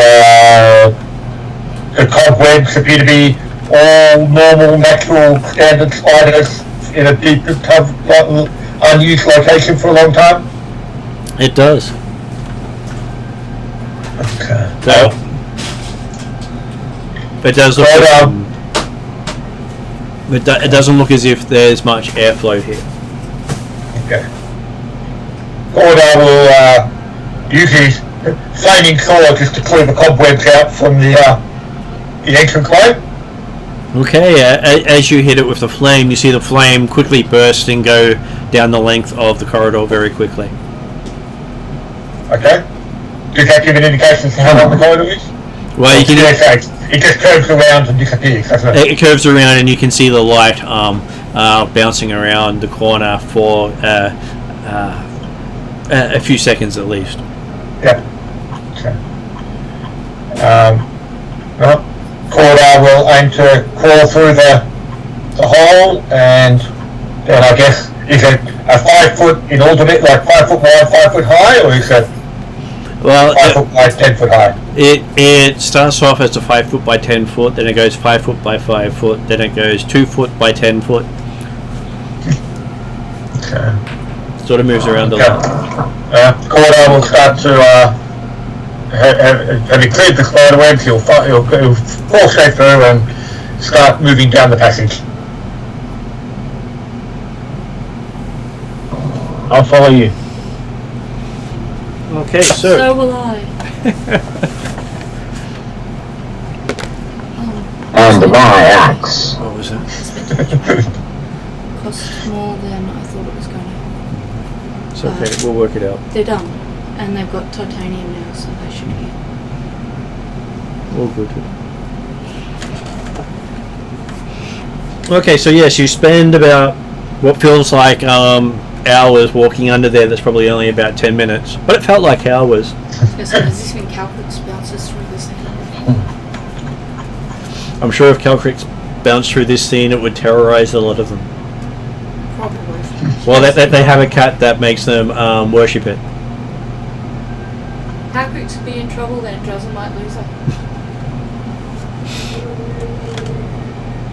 Okay, so reaching the bottom of the passageway, you find yourself in what appears to be a ruined part of a old Thassilonian structure.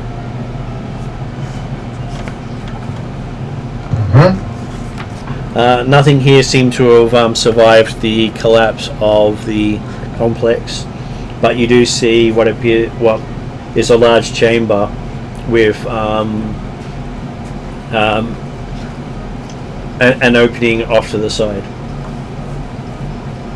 Okay. Now, the passage we were going through, was that actually a work passage that was deliberate there, or was it like natural, or? It was partly worked, mostly natural, because it was the remains of a passageway that had collapsed. Right, okay, yeah. So it was, the passageway should have been enough for getting walking through, but yeah, that makes sense. Is there anything in this chamber? In the one you're looking in, just rocks and shambles, no runes anywhere. Okay. Any exits? Quite a few promising ones, but one of them has a little bit of light coming from it. Okay. Assuming we're not hearing anything from any of the directions, Cordar will cautiously go up towards the one that with some light coming from it. Mm-hmm. Okay, looking in that room, this one seems to be mostly intact. You sort of have to crawl in there to reach it, though.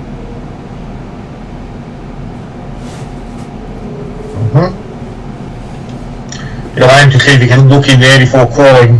If you think he's crawling, you'll want to actually see if he can look in before he puts his head through and say onto the chopping block.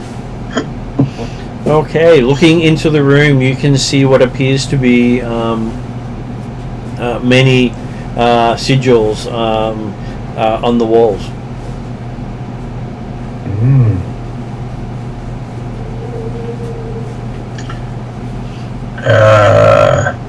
But no apparent inhabitants?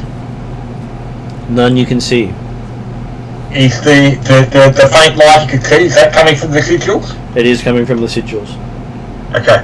Cordar will aim to continue crawl out of the tunnel into the room then, to leave space for the others to come through. And are there any other exits from this room?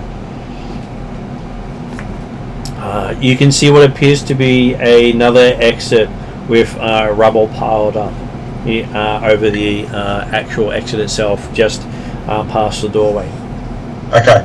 Cordar, okay, so Cordar will call in, stand up in the room, and he'll move over to that exit with the rubble, on the idea of looking for third passage, but also monitoring for like guarding, because I expect that others might be interested in the runes.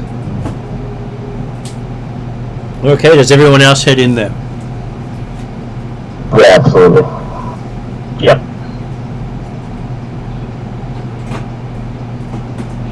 How about Luna?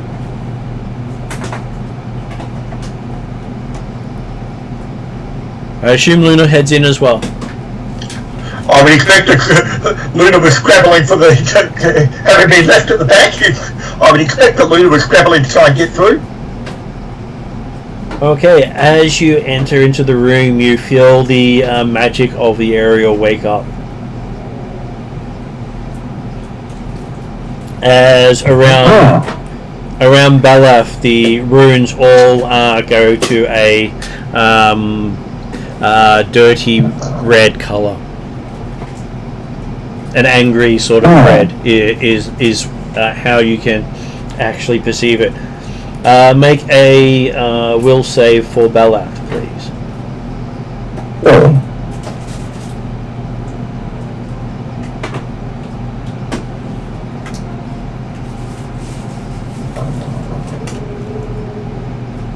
That shouldn't be too bad, but it's not bad.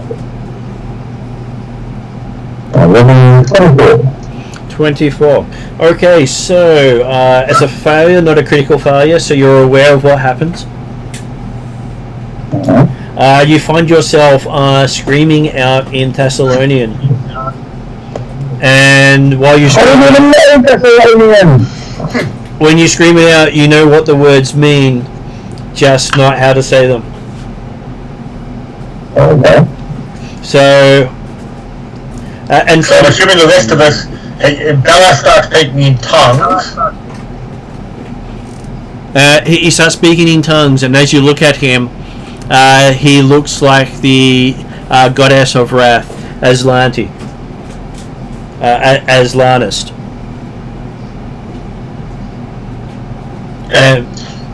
And while you don't understand the words he says, you know that she means, your ashes will form the foundations of my new empire.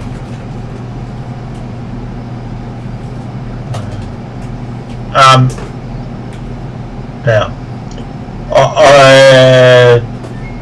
I'm guessing Corda probably didn't notice actual transformation of Balath. Probably because he would have been looking down past the rubble and looking ahead down the passageway, and then hearing behind the screaming in Thassilonian in Balath's voice, or in not Balath's voice. In an unearthly, angry voice. Okay, so then he'll be looking back, and does he see that it's actually Balath, or does he see this image of Alasnas? You see, give me a perception roll as you look. 24. You notice that both Balath and Alasna share the same spot. Okay. And then it fades. Then it fades. Okay. Okay, well, I'm happy that Corda would probably take a bit more time to react because he was not looking and he wasn't actually was in Balath's intent. The others might react more quickly when Balath apparently gets possessed. Is anyone else doing anything?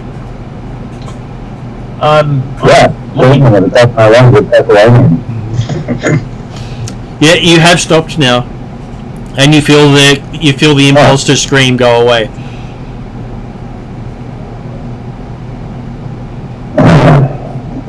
Really committing reaction?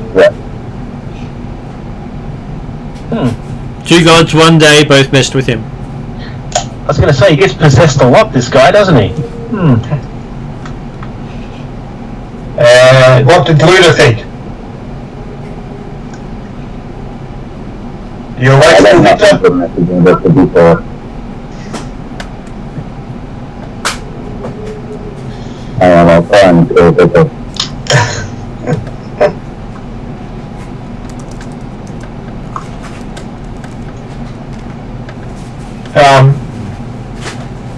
So, well, in which case it says, what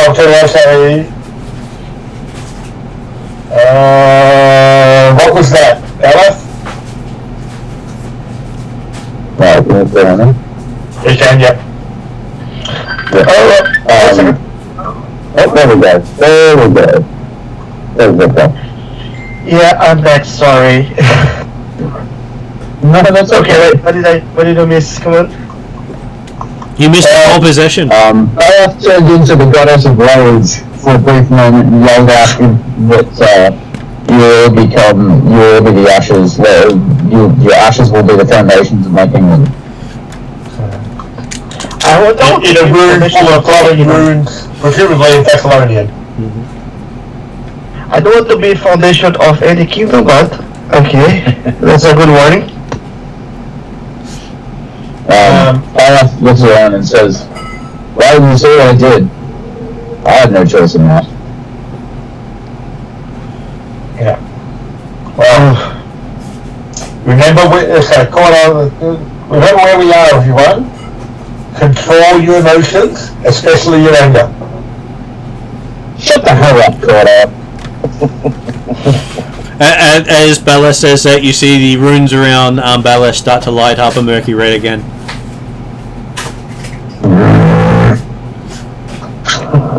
Well, I know someone that would be like infuriated right now. Alice, you have a couple choices here. You can either control your anger, or recall what happened to Kangaskero. What? You cracked the sides when I killed this stupid Leshy. I'm talking sometime after that, when we were down underneath Sandpoint. Oh, so How do you- rage because he was a little bitch. How do you think of the Desna piece? And you feel your thoughts with the stars and the weary travelers and shit like that. That comes now. Luna, can you have a look at the runes? Can you know what they say? Yeah, I can look at the runes. Come on. and while I try that- Religion, is that it? Arcane is better, right? You have been studying a lot of these runes most of your life. Oh, yeah, I actually can use Lord Thassilonian. How about that? As you look down at the runes, you see that the runes here are very similar to the war dances you were taught as a young child. Oh, yeah, the war dances. How about I try Knowledge Thassilonian to try to read it? You don't think you do not believe it's a written message, more from your belief, it's a dance. Oh, okay. Can I perform it? You can. Okay, Okay, I can performance. Yeah. Can I? Now you can make performance? your Thassilonian roll. Oh, I should try Thassilonian roll first. Yes, it's a Thassilonian Okay, roll then. to pull it off. You have to remember the dance. Okay, Thassilonian roll done. I got a +10 because I'm an expert. Not so great. 9 plus 10, that's 19 total. Okay, you move through the room. The runes do light up as you move, but they also go back out again. Did I pick up something?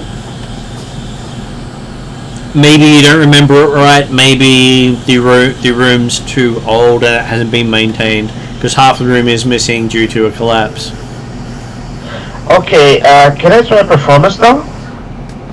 You could, but you don't think you'll get much better result because the room's not intact. Yeah, the dance moves are incomplete. Okay, to try to complete the thing, must I try Arcane? Well, unless you can walk through walls, you won't be able to actually complete the dance as intended. Oh no. Can I try Pathfinder Lord then? What was that? Can I try Pathfinder Lord to try to complete the missing pieces? So, Victor, the room is partly collapsed. So, You know what the dance should be. You haven't got the space to do it in. because where you do the actions is as important as how you do the actions. and the room is incomplete. It has partly collapsed. Okay. There's parts of a room where you can't access that previously you would have if you go do the dance. But Okay, then, how can we do this then? probably not.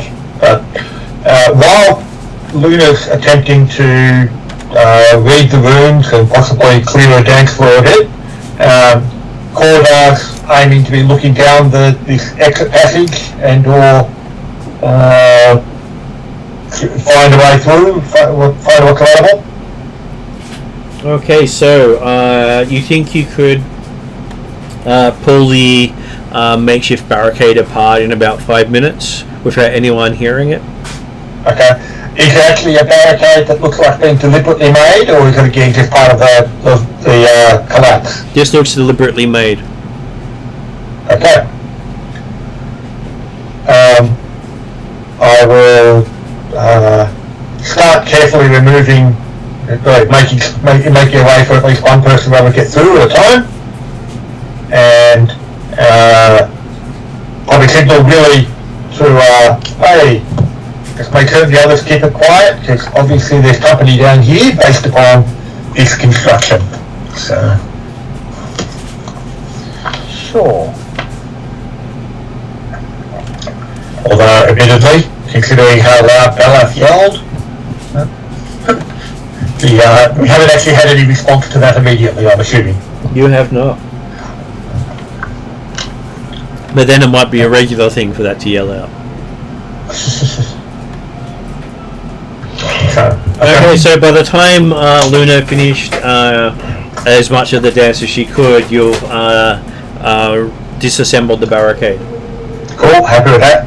So, and then I will... Maybe if I can like sing parts of the rules, maybe I can remember what the song and Maybe you can come back to it later, Luna, when we haven't got bad guys around. Yeah, can I like try to draw the runes in a piece of paper so I can try to remember this later? You can, but it'll take you probably an hour or two. Jesus, And if you start doing it, if you start doing it, Baraf grabs the parchment, squishes it in his hand, and throws it at your head.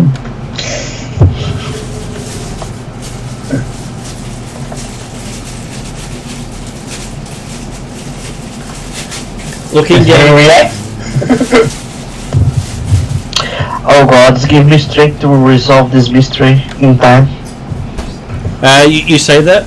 A deep gravelly voice enters your head. Oh, Give me a no. will save. Well, okay, I'm not blaspheming. I didn't say it was blasphemy. What? You said, oh I'm God. asking. You said, oh God, give me strength.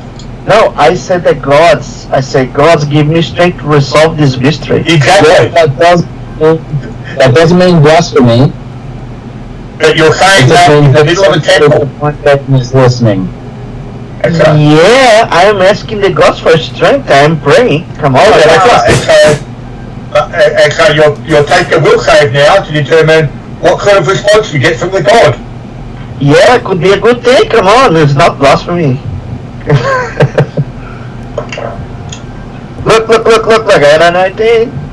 I don't know, we'll say then it's a total of 30. 30 is a good thing. Okay, so as you wish that, you hear a gravelly voice in your head and feel as if something has shoved red hot claws throughout your brain. Jesus! Oh, not Jesus, but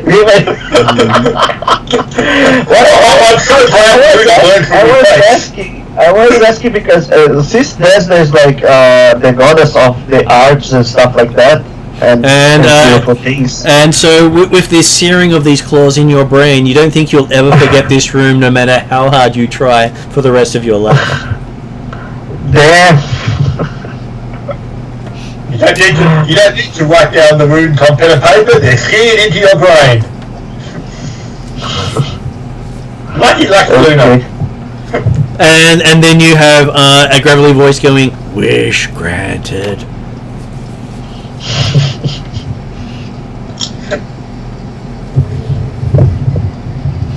And so Peter is quite happy now that he's not the one being picked on. Oh yeah, big time.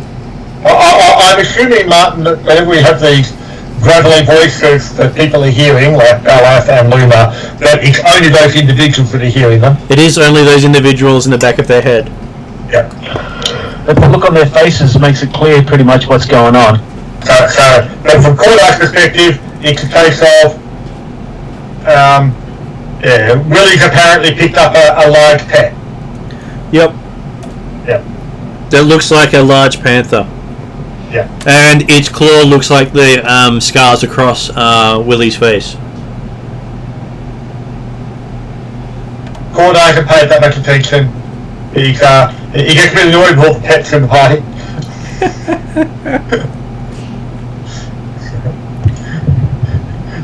Dogs and hellhounds, and now we've got kittens, and got ravens, and Well, you haven't previously we had plants. you haven't seen the raven since the cat joined you.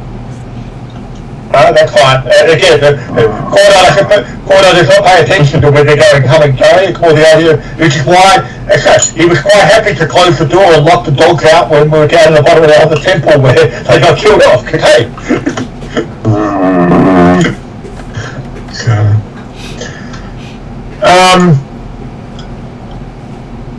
Okay, so we've Cordar's cleared away through the passage. Mm-hmm. And we'll then check back with the rest of them, saying, I think we can move on. They've cleared away. You guys ready? Yep. No, we'll go anyway.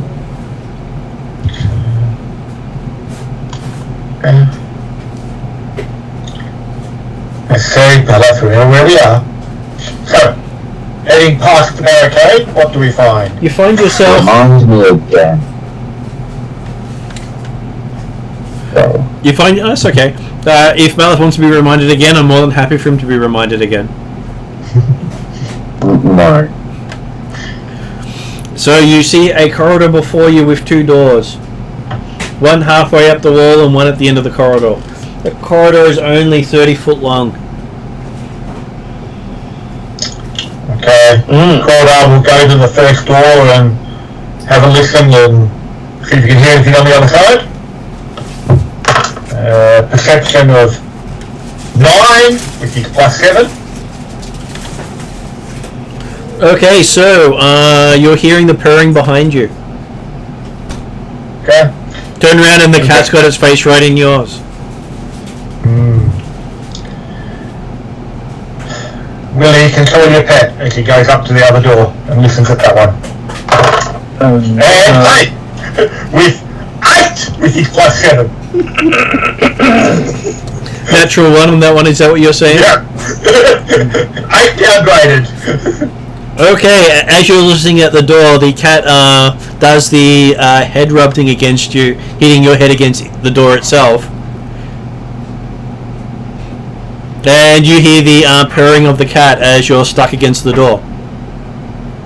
You seem to be using feels a lot less rage. seems to be using Cordar as a scratching post right now, with its back. Cordar will aim to push back on the cat, saying, Willie, get this thing back away. If you're going to bring it down here, control it. Not my pet. So where'd it come from? Is this where you tell him about Demon Lord Hank? No, I don't know Demon Lord Hank. All I know is Hank. Can you remember how he appeared to me? Yeah, I remember. So what are you answering to the question of where the hell did it come from then? Why is it here? We kind of picked it up while we were doing some public fighting. So if you can't control it, get rid of it. Yeah, I'll leave that to you. Well, what did you bring it down here for? I point at my face and go, this is kind of the thing that you can expect if you go down that road. Well, why the hell did you allow it to come with us now? Yeah, allow is an interesting word. Why Not an accurate one, but interesting. Why would you bring enemies into an enemy encampment? The enemy of my enemy is my... question mark? Still my enemy. Possibly. So, when Connor attempted to push back on the cat, did it move away? It held its ground for a round of pushing, and then it moves away. Okay. So, is there any reason not to kill it? Kill what? The cat. Oh... If it's going to attack people, if it's going to attack or get in the way, It would be very painful. I assumed it was with your bloody dogs and things like that that do crickets. It would be very painful. I'm sorry, but we don't travel down into unknown dungeons deliberately bringing unknown... Oh, it's known. It's just sometimes not particularly helpful. But then again, on other times, it is very helpful. It's a bit of a mixed bag. Well, just keep it away. And I'll try and take another listen at the door. Obviously, I'm happy that it doesn't actually, he still hears nothing. I won't bother re-rolling. But I am happy for you to roll again, because saying that the critical fumble was the reason of the cat. In that case, you got 1724. Okay. You can hear Hush talking. Can I hear approximately how many voices might be involved? You think maybe 2 or 3. You're not sure if they're human. Okay. You don't recognize the words. Okay. Corda will indicate to the others that it appears there's someone on the other side. Now, we're certainly under the expectation that everyone here is an enemy. Everyone we meet. It's probably a very... Yes, everyone here does appear to be an enemy. Well, yes, Bella picked up on Corda's repetition of the fact that yes. He'll indicate, well, apparently there's about 3 people on the other side of this door, so be prepared. Corda will quietly see if the door is locked or whether it will open when he wants it to, or whether it's got to be bashed down or unpicked or something. It does seem to be unlocked. Okay. And he's maintained enough not to make any noise. Okay. Corda will aim to open it a crack then, just to see if you can see what's beyond the other side. Okay, you can see some light coming from the other room. And you can hear the sound of glass upon glass. And it even sounds like dice rolling to you. Ah. They're playing day and day. And what's this passage? What's this room that we've gone into? Opening into. Okay, you seem to be opening up into an intersection of 3 doors that lead into a room. So the room is off to the left, while the doors are in front of you and to the right. Okay. And so therefore, seemingly, and obviously the clinking of dice and glasses is off to the left. Is off to the left, as is the voices. And presumably that means that they can't see the door from where they are. They cannot. Okay. I will carefully open the door wider and allow others to see into this area while he sneaks forward to try and get a look around the corner and out to the left. Okay. The other doors are closed, I'm assuming? They are closed. Give me a stealth roll.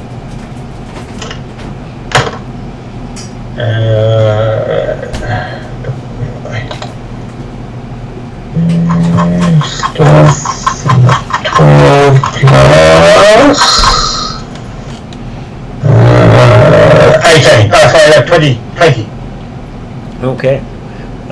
You believe you're moving silently and stealthily across the floor. Yep. And you aim to look around the corner and see what you can see. And looking around the corner, you see the cat that you that pushed your head against the door, lounging on the other side of the room, staring at you. Presumably not playing dice or drinking from glasses. Doesn't seem to be doing that, but you do see that there's 4 people sitting at a table, throwing dice and screaming at each other in various languages. Humans? 2 of them seem to be human, and 2 of them you're not quite sure what they are. You still haven't figured out what those creatures are. Okay. How are they appear to be dressed? They are dressed in dirty smocks. Basically look like equivalent of canvas tied at the waist. Okay. And they have what appears to be wine bottles on the table and trail rations. Right. Cordar will aim to sneak back and let the others know exactly what he saw. And including describing the clothing and the type of stuff to see whether or not does that appear to be the same way that the Horn Fangs were dressed when you were here last, Willie? From memory, yes. They were a little cleaner and better dressed because they had the opportunity to bathe and clean their clothes better. Okay. And they had to keep up with appearances because they're going out in public. But then yeah, okay. So and how big was this room that they were in? About 20 feet by 20 feet with one large table that they were playing their whatever game is they're playing, and a side table with food and other stuff on it. Okay. You did spot a small room at the back, and a bar as well, which is probably where they've been getting their wine bottles from. Yeah. Okay. Well, Cordar's suggesting that we rush them and to rush them quickly. You'll also mention that apparently your cat is already in there. As you're saying that, on their side or our side? as you're saying that, you see that the cat's sitting by Willie right now. Question still remains: likely to be on their side or our side? Well, probably neither. Is it likely to attack us if we're attacking them? Unlikely. Although,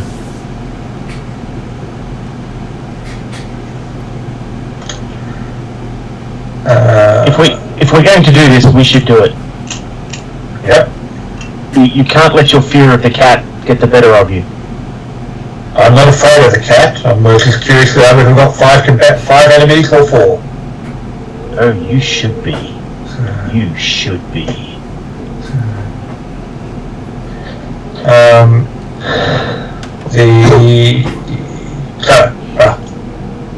Are people happy to just rush him?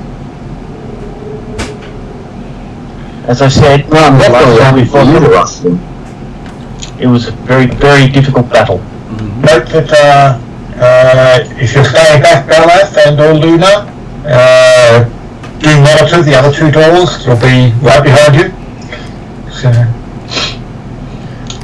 but yeah, going to aim to sneak forward again if you can, and aim to get I'll do the same. as close as possible before becoming obviously visible, and then charge with weapon with sword drawn and going for lopping off heads early. Okay, could you both give me stealth rolls then for your initiative? Yeah. Initiative plus 8 14. 29. If Beleth and Luna also roll initiative. Initiative, I can roll So, initiative. so I'm just going to need a minute. All good. No problem. I will roll for initiative then. I have a +2 because of Using stealth. initiative.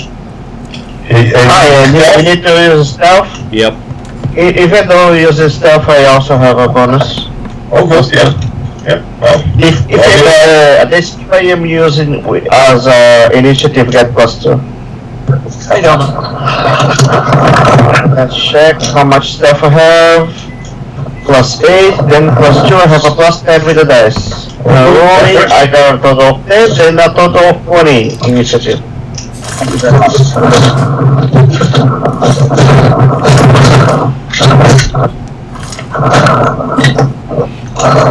So a total of 20 for Luna. Yeah. I got a total of 20.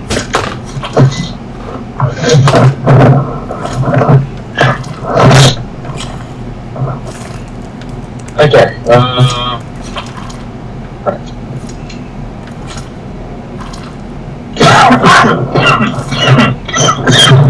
Sorry for that.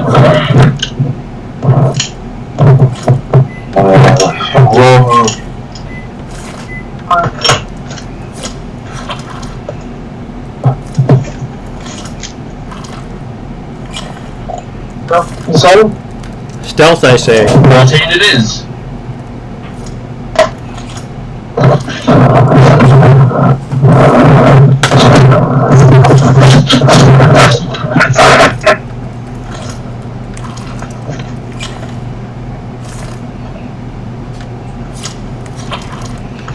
Okay, Willie, you're up first.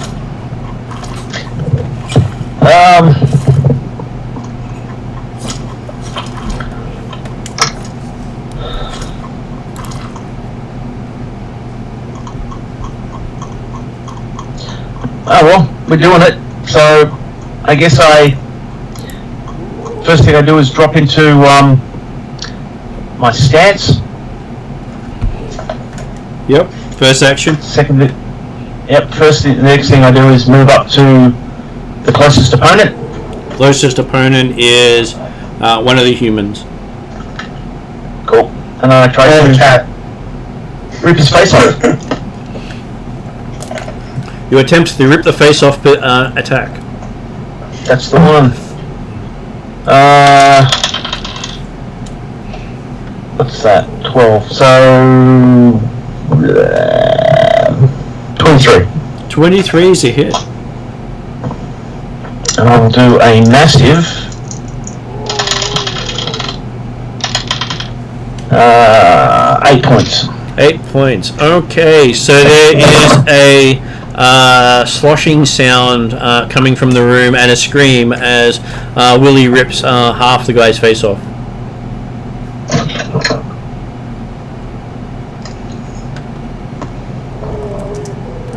Okay.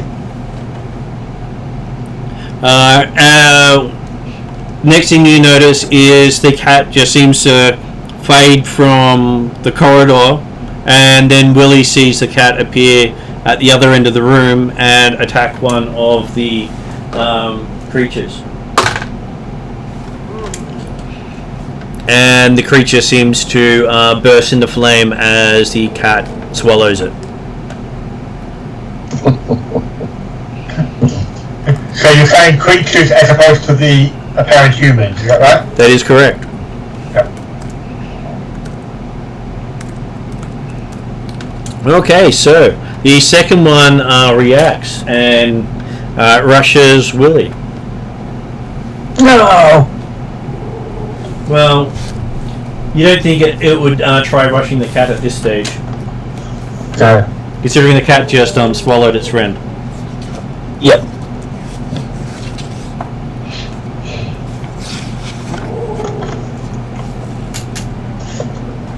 Okay, so it tries to bite you. Yeah. As it leaps at you, the cat's claws dig into its back, and you see it shred with flame burning through it as it's trying to get away from the cat. Apparently the cat was playing with them.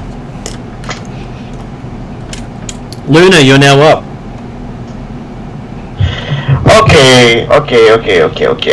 Since I am now up, I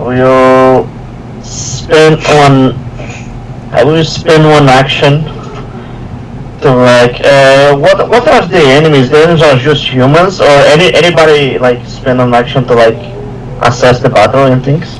You still don't know what the non-humans are. Let me spend one action to just like look at the things. You have to spend an action to move where you can observe them, because you are not looking at them. Okay, I will move up close to see them. Okay, where I can see all of them. Mm-hmm. Okay, and then I spend an action through recall knowledge to see what I'm finding. What knowledge are you recalling? Because you have to specify. Since they are all humanoids, I will try society. Okay, so If they actually are humanoid, I get a bonus. basically, if you're doing the check, you'd say what is your result? Yeah, I'm using society. If they are actually humanoids, I get a +2. Okay. Yeah, well, I will use So if your result, just roll the dice if your and result say is the result. +2, then that is your result. So please, just Okay. I roll it a 9 plus society. That's a total of 18 total. If I got a +2, I got a 21. Oh, I got a 18. I got a 20. Yeah. mathing not great this morning for you there, Victor.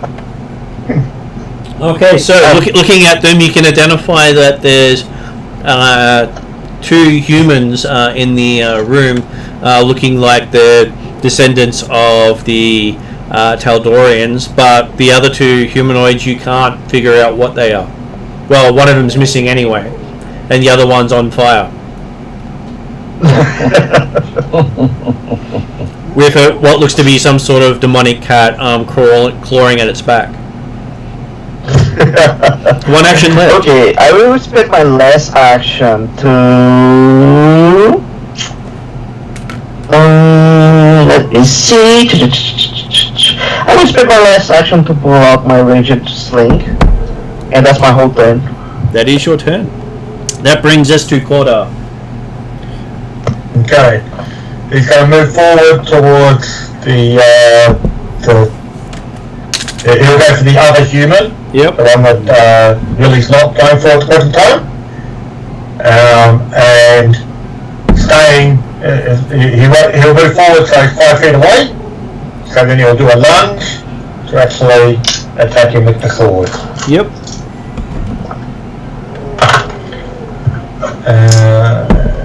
9 plus 14, 23. That is a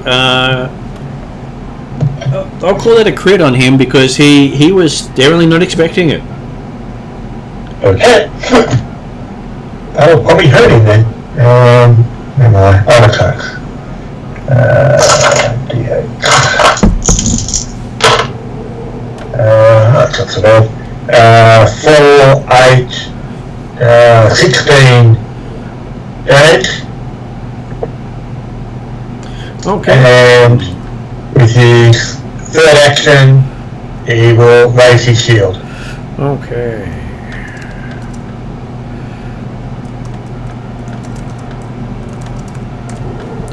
Looks like you hurt them quite badly. The first one tries to get up and beat up Willie. Does Willie have attack of opportunity?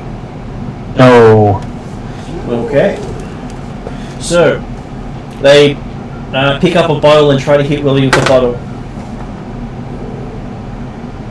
Apparently, he manages to smack his friend with the bottle, shattering the bottle.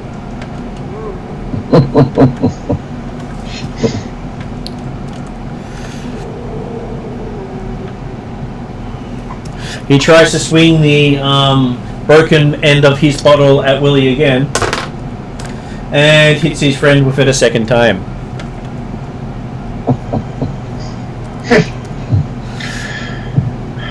The friend has that look of why me as he picks up a chair and tries to hit Willie with it. What is Willie's armor class? 23. Okay, so that is a miss. And tries again for his final attack and smacks the other guy across the face with the chair. You know, Peter, Cordar's currently thinking, and you guys had trouble? Okay, so now it is Balath's turn. So, being finally burst from his bit of rage by Cordar eating shit before, Darth looks to the two that are hitting each other and says, "Don't let them keep hitting each other. They'll get angry."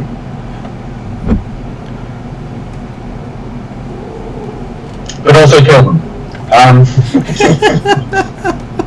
No, it was the kind of thing that Cordar was thinking, yeah, he can follow that kind of direction from Balath. It was his plan anyway. He was going to stop them hitting each other by killing them. And Balath will ready to cast a spell. Okay. Sorry, will, yeah, my apologies. Will delay. We'll delay. Okay, so that brings us to Willie. Willie, you're now up. Alright. So, beer bottle person or person with chair? I'm going to go for chair guy. He seemed to be the more competent of the two. Did you? Well, he is. He didn't. I suppose Beat you on know his bloody as much as his bloody. That's it. What's that? 18? That's a hit.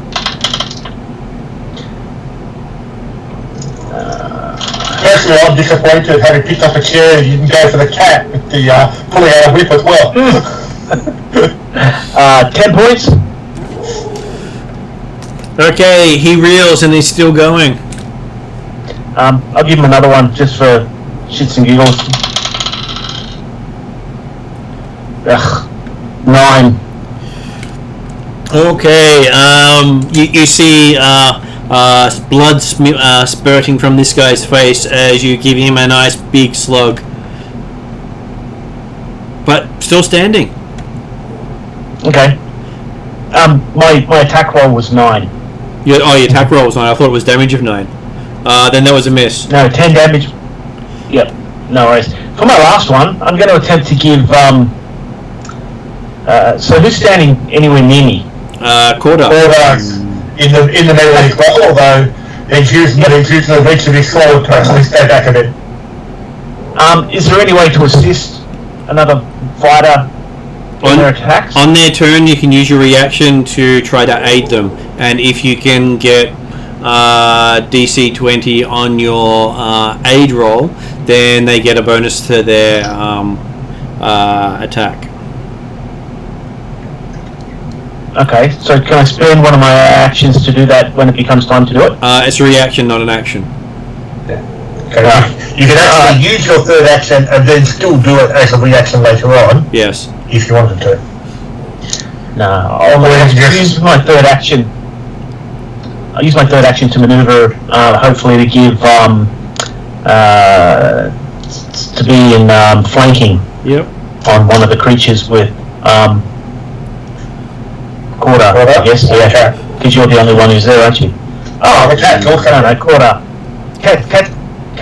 Cat's gonna eat him alive, but I'll give you some bonuses by, yeah. All good. Okay, so as you move yourself into position, you watch the cat continue to claw at this strange creature that's making it spew flame from its wounds as you drag something almost about the same size of itself into its mouth and swallows it. Not horrific at all to watch. No, not at all. Okay, Remind me if it's just got cut off. Luna's go now. Okay. First I will roll for device stratagem. I will roll the 20. Got a 9.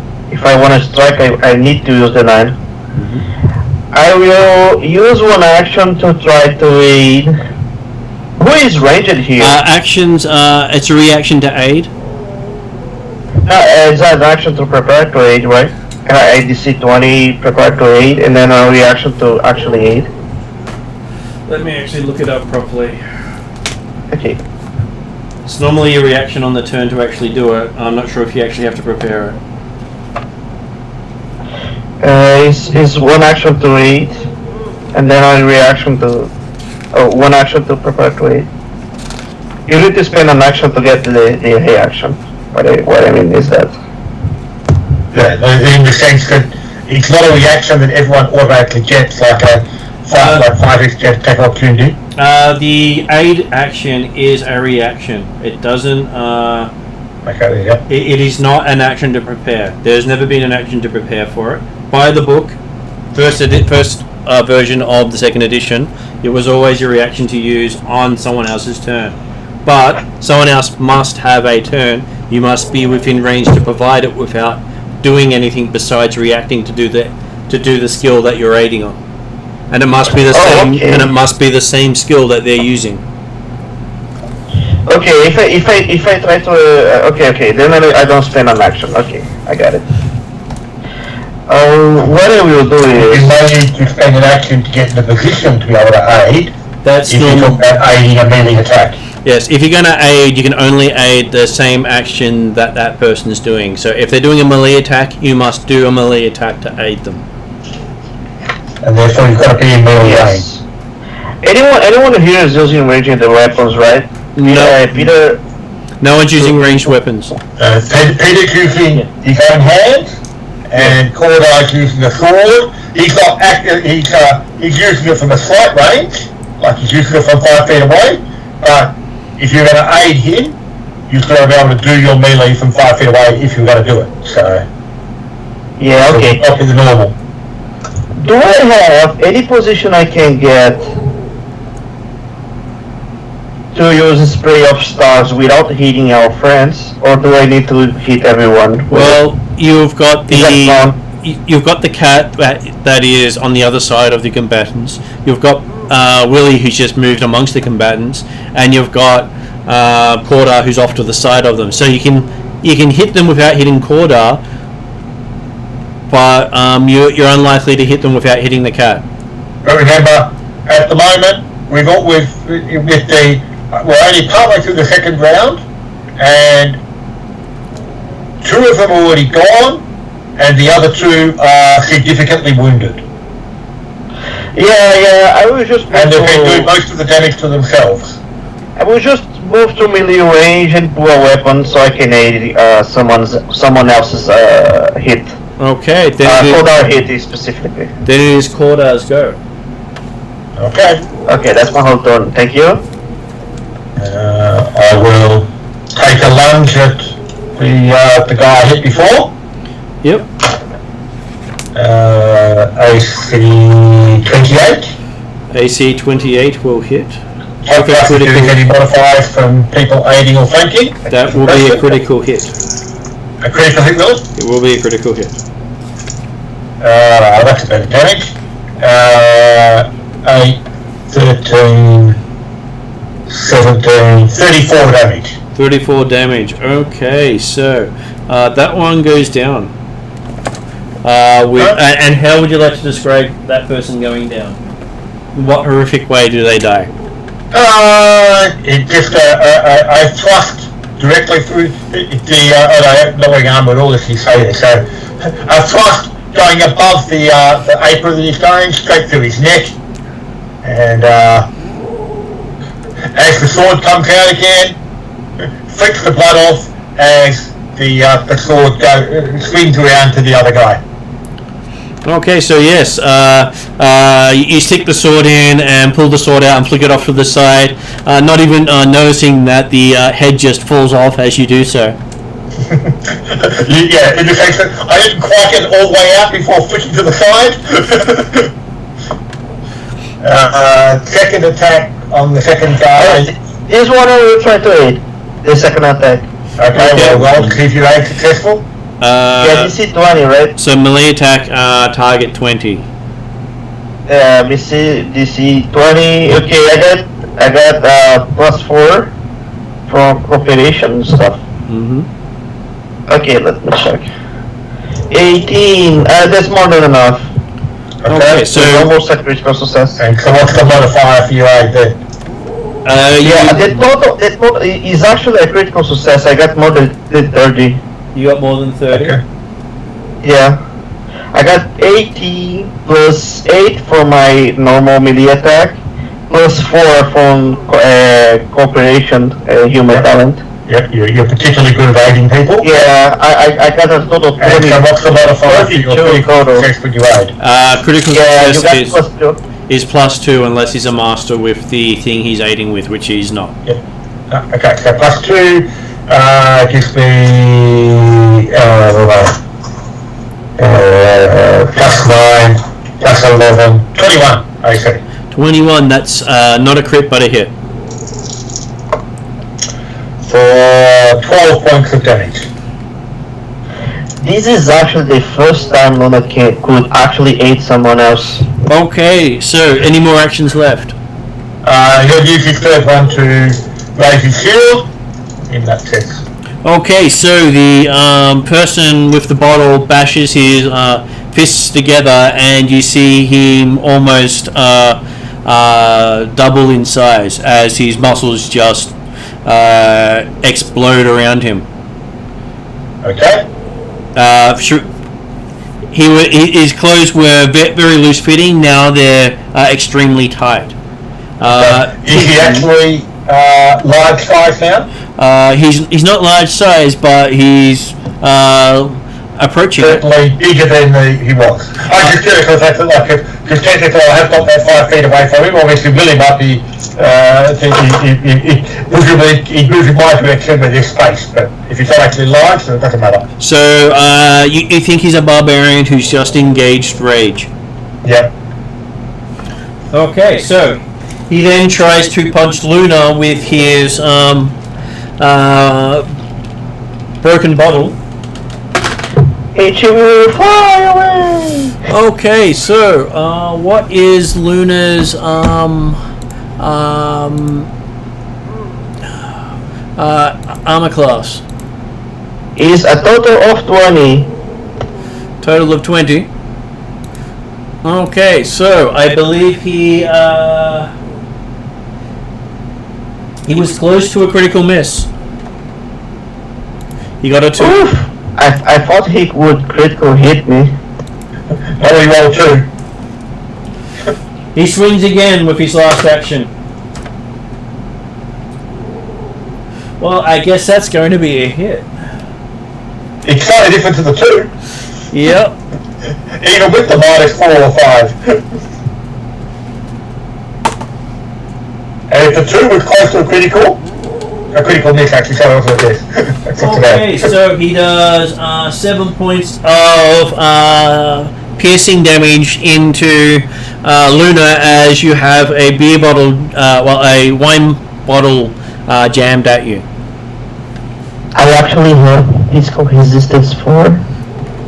Thank you very much. So he does still says, Luna, get back! Well, that's why my resistance is important. Balaf is now up.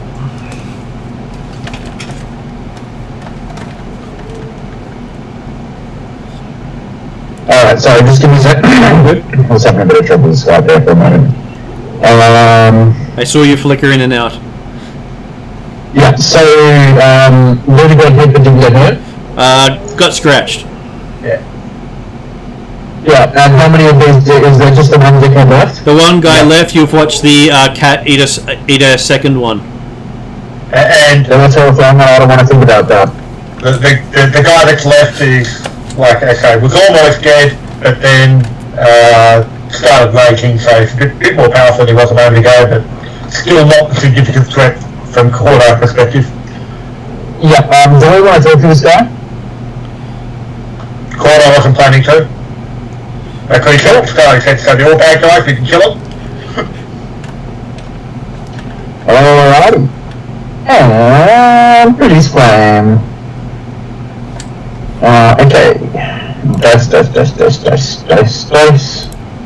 Roll 18, 28 to hit. 28 to hit is a critical hit. I'll take it. What do we do for critical? Just double? Double the damage. On a critical success, the target takes double damage and 2d4 persistent fire damage. Fantastic. Okay. Yeah, that's fine. I'm still happy about it. Okay. 2d4. 5, 9, 18 damage. Okay, so you hit him with your critical blow. How would you describe your produce flame killing someone?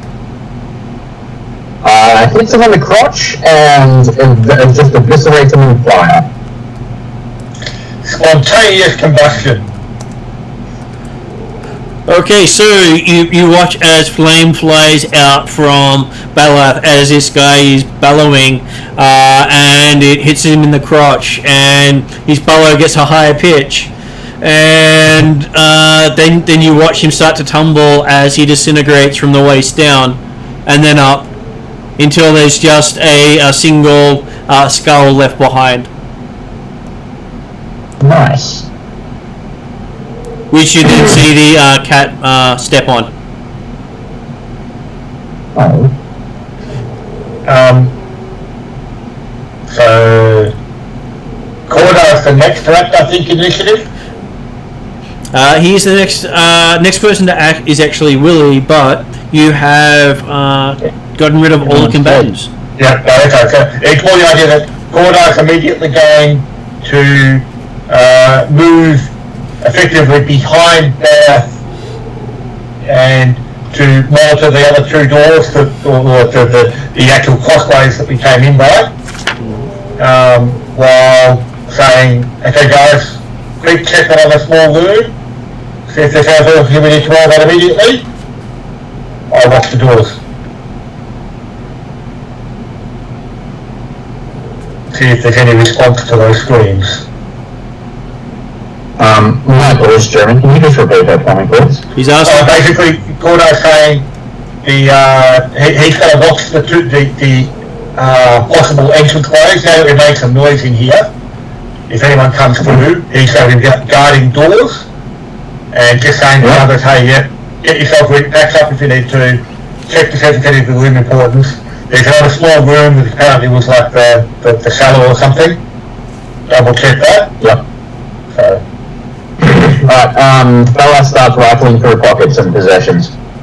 Okay, what you find is coppers and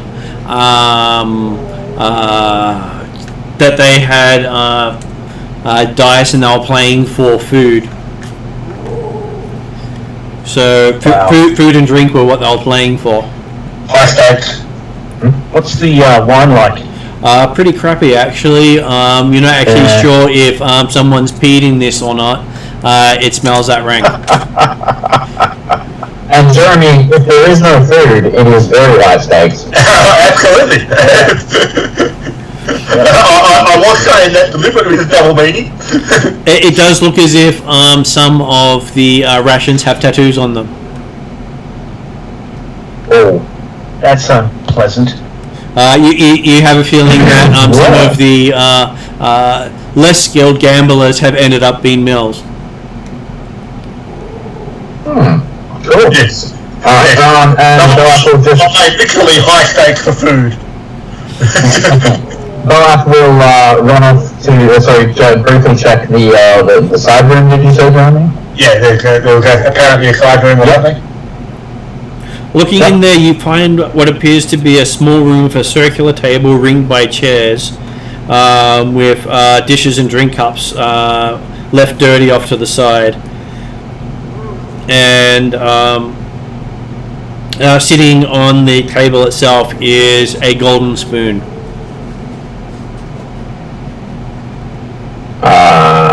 Okay, Belloc is going to grab a rag or a book or something, intentionally not touch it, and wrap it up, and put it in his bag. Okay. So as you wrap it up, you can actually feel the spoon vibrating as you put it in your bag. Yep, and that's a cursed item.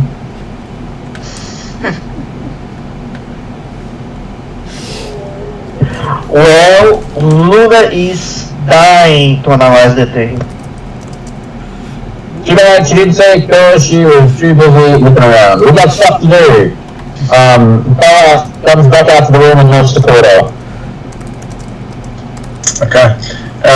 Assuming that no one immediately burst through the doors while Cordo walks in, No one does. he will do a bit of a listen at both doors, just to see if there's anything you hear on the other side while they're waiting there. Hey, and 2 rolls of 10 means it's a nice convenient 17 on both doors. Okay. So, you hear no one on the west. And what was that, Willie? I didn't say anything. Oh, Bella. I was about to say, you hear anything on either side. Okay, yeah, you hear something on the east door. It basically sounds like footsteps in a large room.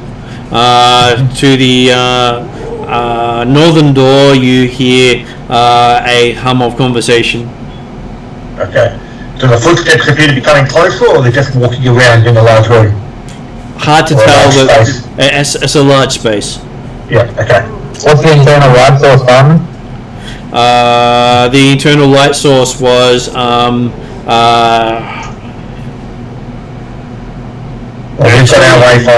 actually, it would be gone now because it was the 2 creatures were providing the light. Yeah, good. Right. Yeah, we have the Let's just send the light up. Well, no, there's probably no light now because the creature's on, but I assume you pulled the wayfinder, your wayfinder out. yeah. Cordo's got his, that's for sure, because hey, he's merely human eyes and no longer as good as they used to be. Yep, I'll go no shame what you used to be. Yeah, I would suggest you turn the light source off.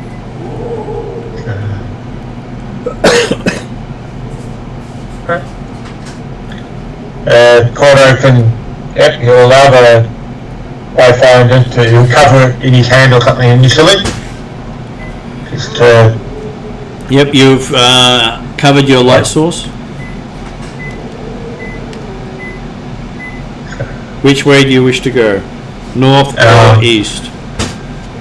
Cordo, I mentioned the fact that he heard footsteps to the eastern door and conversations through the northern door.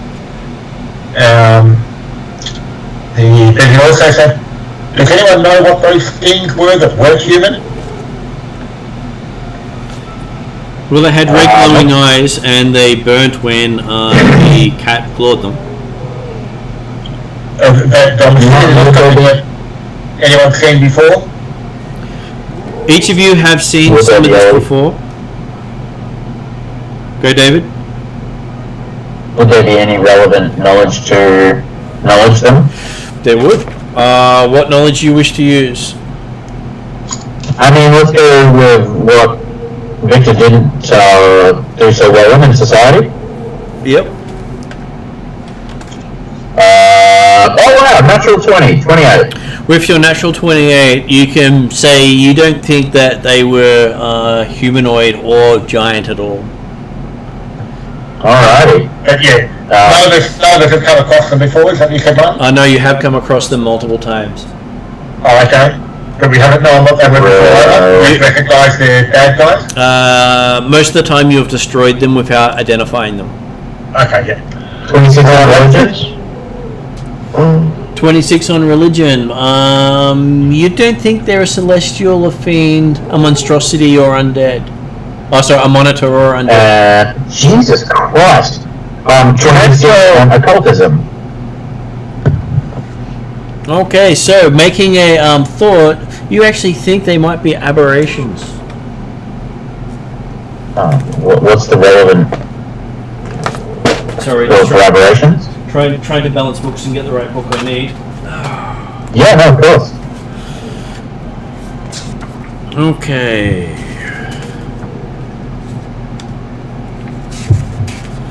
So, having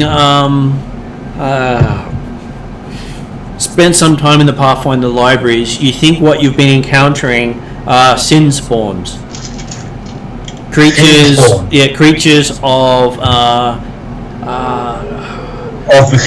the sins and servants of the gods of sin, and most of them are basically burn up when they're destroyed. Okay. Oh, have I got a spell for them? And just trying to think, when you said that we've seen some of them before, is it the sort of thing that we've effectively seen them only in Wrath temples? Have it been in other kin temples? I can't remember. So you found one in the God's Mouth otehr. You thought it was a vampire. You found someone thought it was a vampire. You found one in the Someone ignored that thought he was a vampire. and you found them in a few other places, but mostly they've been in Thassilonian ruins. Okay, yeah. But yeah, I was trying to think whether well, we found the shards of pride. We've actually only been in Wrath ruins, haven't we? We've been in the other ruins yet? The God's Mouth heresy, the God's Mouth was the main one that wasn't a Wrath ruin. Yeah, but it had combinations of all of them. It had areas dedicated to each of them. So. It did, yes. Yeah. Okay. Do people want to go east or north? East had footsteps, north had conversation. I actually have to go to this. Well, we can call it there. Probably not a bad time. We can call it there for a night because you're about to walk into more combat, whichever way you go. Okay. You mean they're not going to talk? We're not going to be invited to dinner. And we are going to be invited to dinner. Guys, thanks for very much. Thanks, David. Bye. You too, David. Thanks very much. And so we'll catch you. So we're probably not doing much gaming next week. Probably not at this stage, but we will see how soon we can come back for this one. Probably not on the 30th of December, most likely on the second week of January if I can get numbers. Yeah, okay. I will probably be, my availability will be very variable for the next few weeks. Understandable. And otherwise, have a good Christmas, New Year, everyone. Have a good New Year, guys. We'll catch you again soon. Thank you, Mark. Thank you all. And that's not a bad wrap up for the game. You got to see how the avatar of Peter's previous character acts, because it literally was his previous character became a god in one of the other games, and that was one of his servants. The god of humans. So I was grudgingly impressed at the effects of the beast in the combat. We'd still rather not have other such creatures around, because hey, it's hard enough to control the people.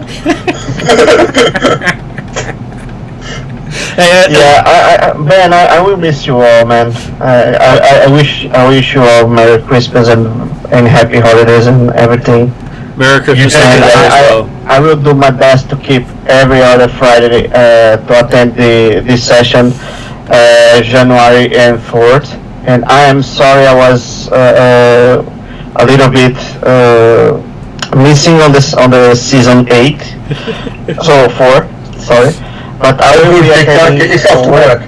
Yep. Yeah, I will be attending forward, man. I talked to my boss and such, and I am aligning every thing I wanna do off work today, every other Friday, so I can align with the RPG day and have more excuses to missing work today. Okay, so I'm going to So I go. can Have a good night, all. Have a good And have a night. good day, Victor. and happy holidays, Peter. Bye for now. Bye for See you now. guys. Goodbye, everyone.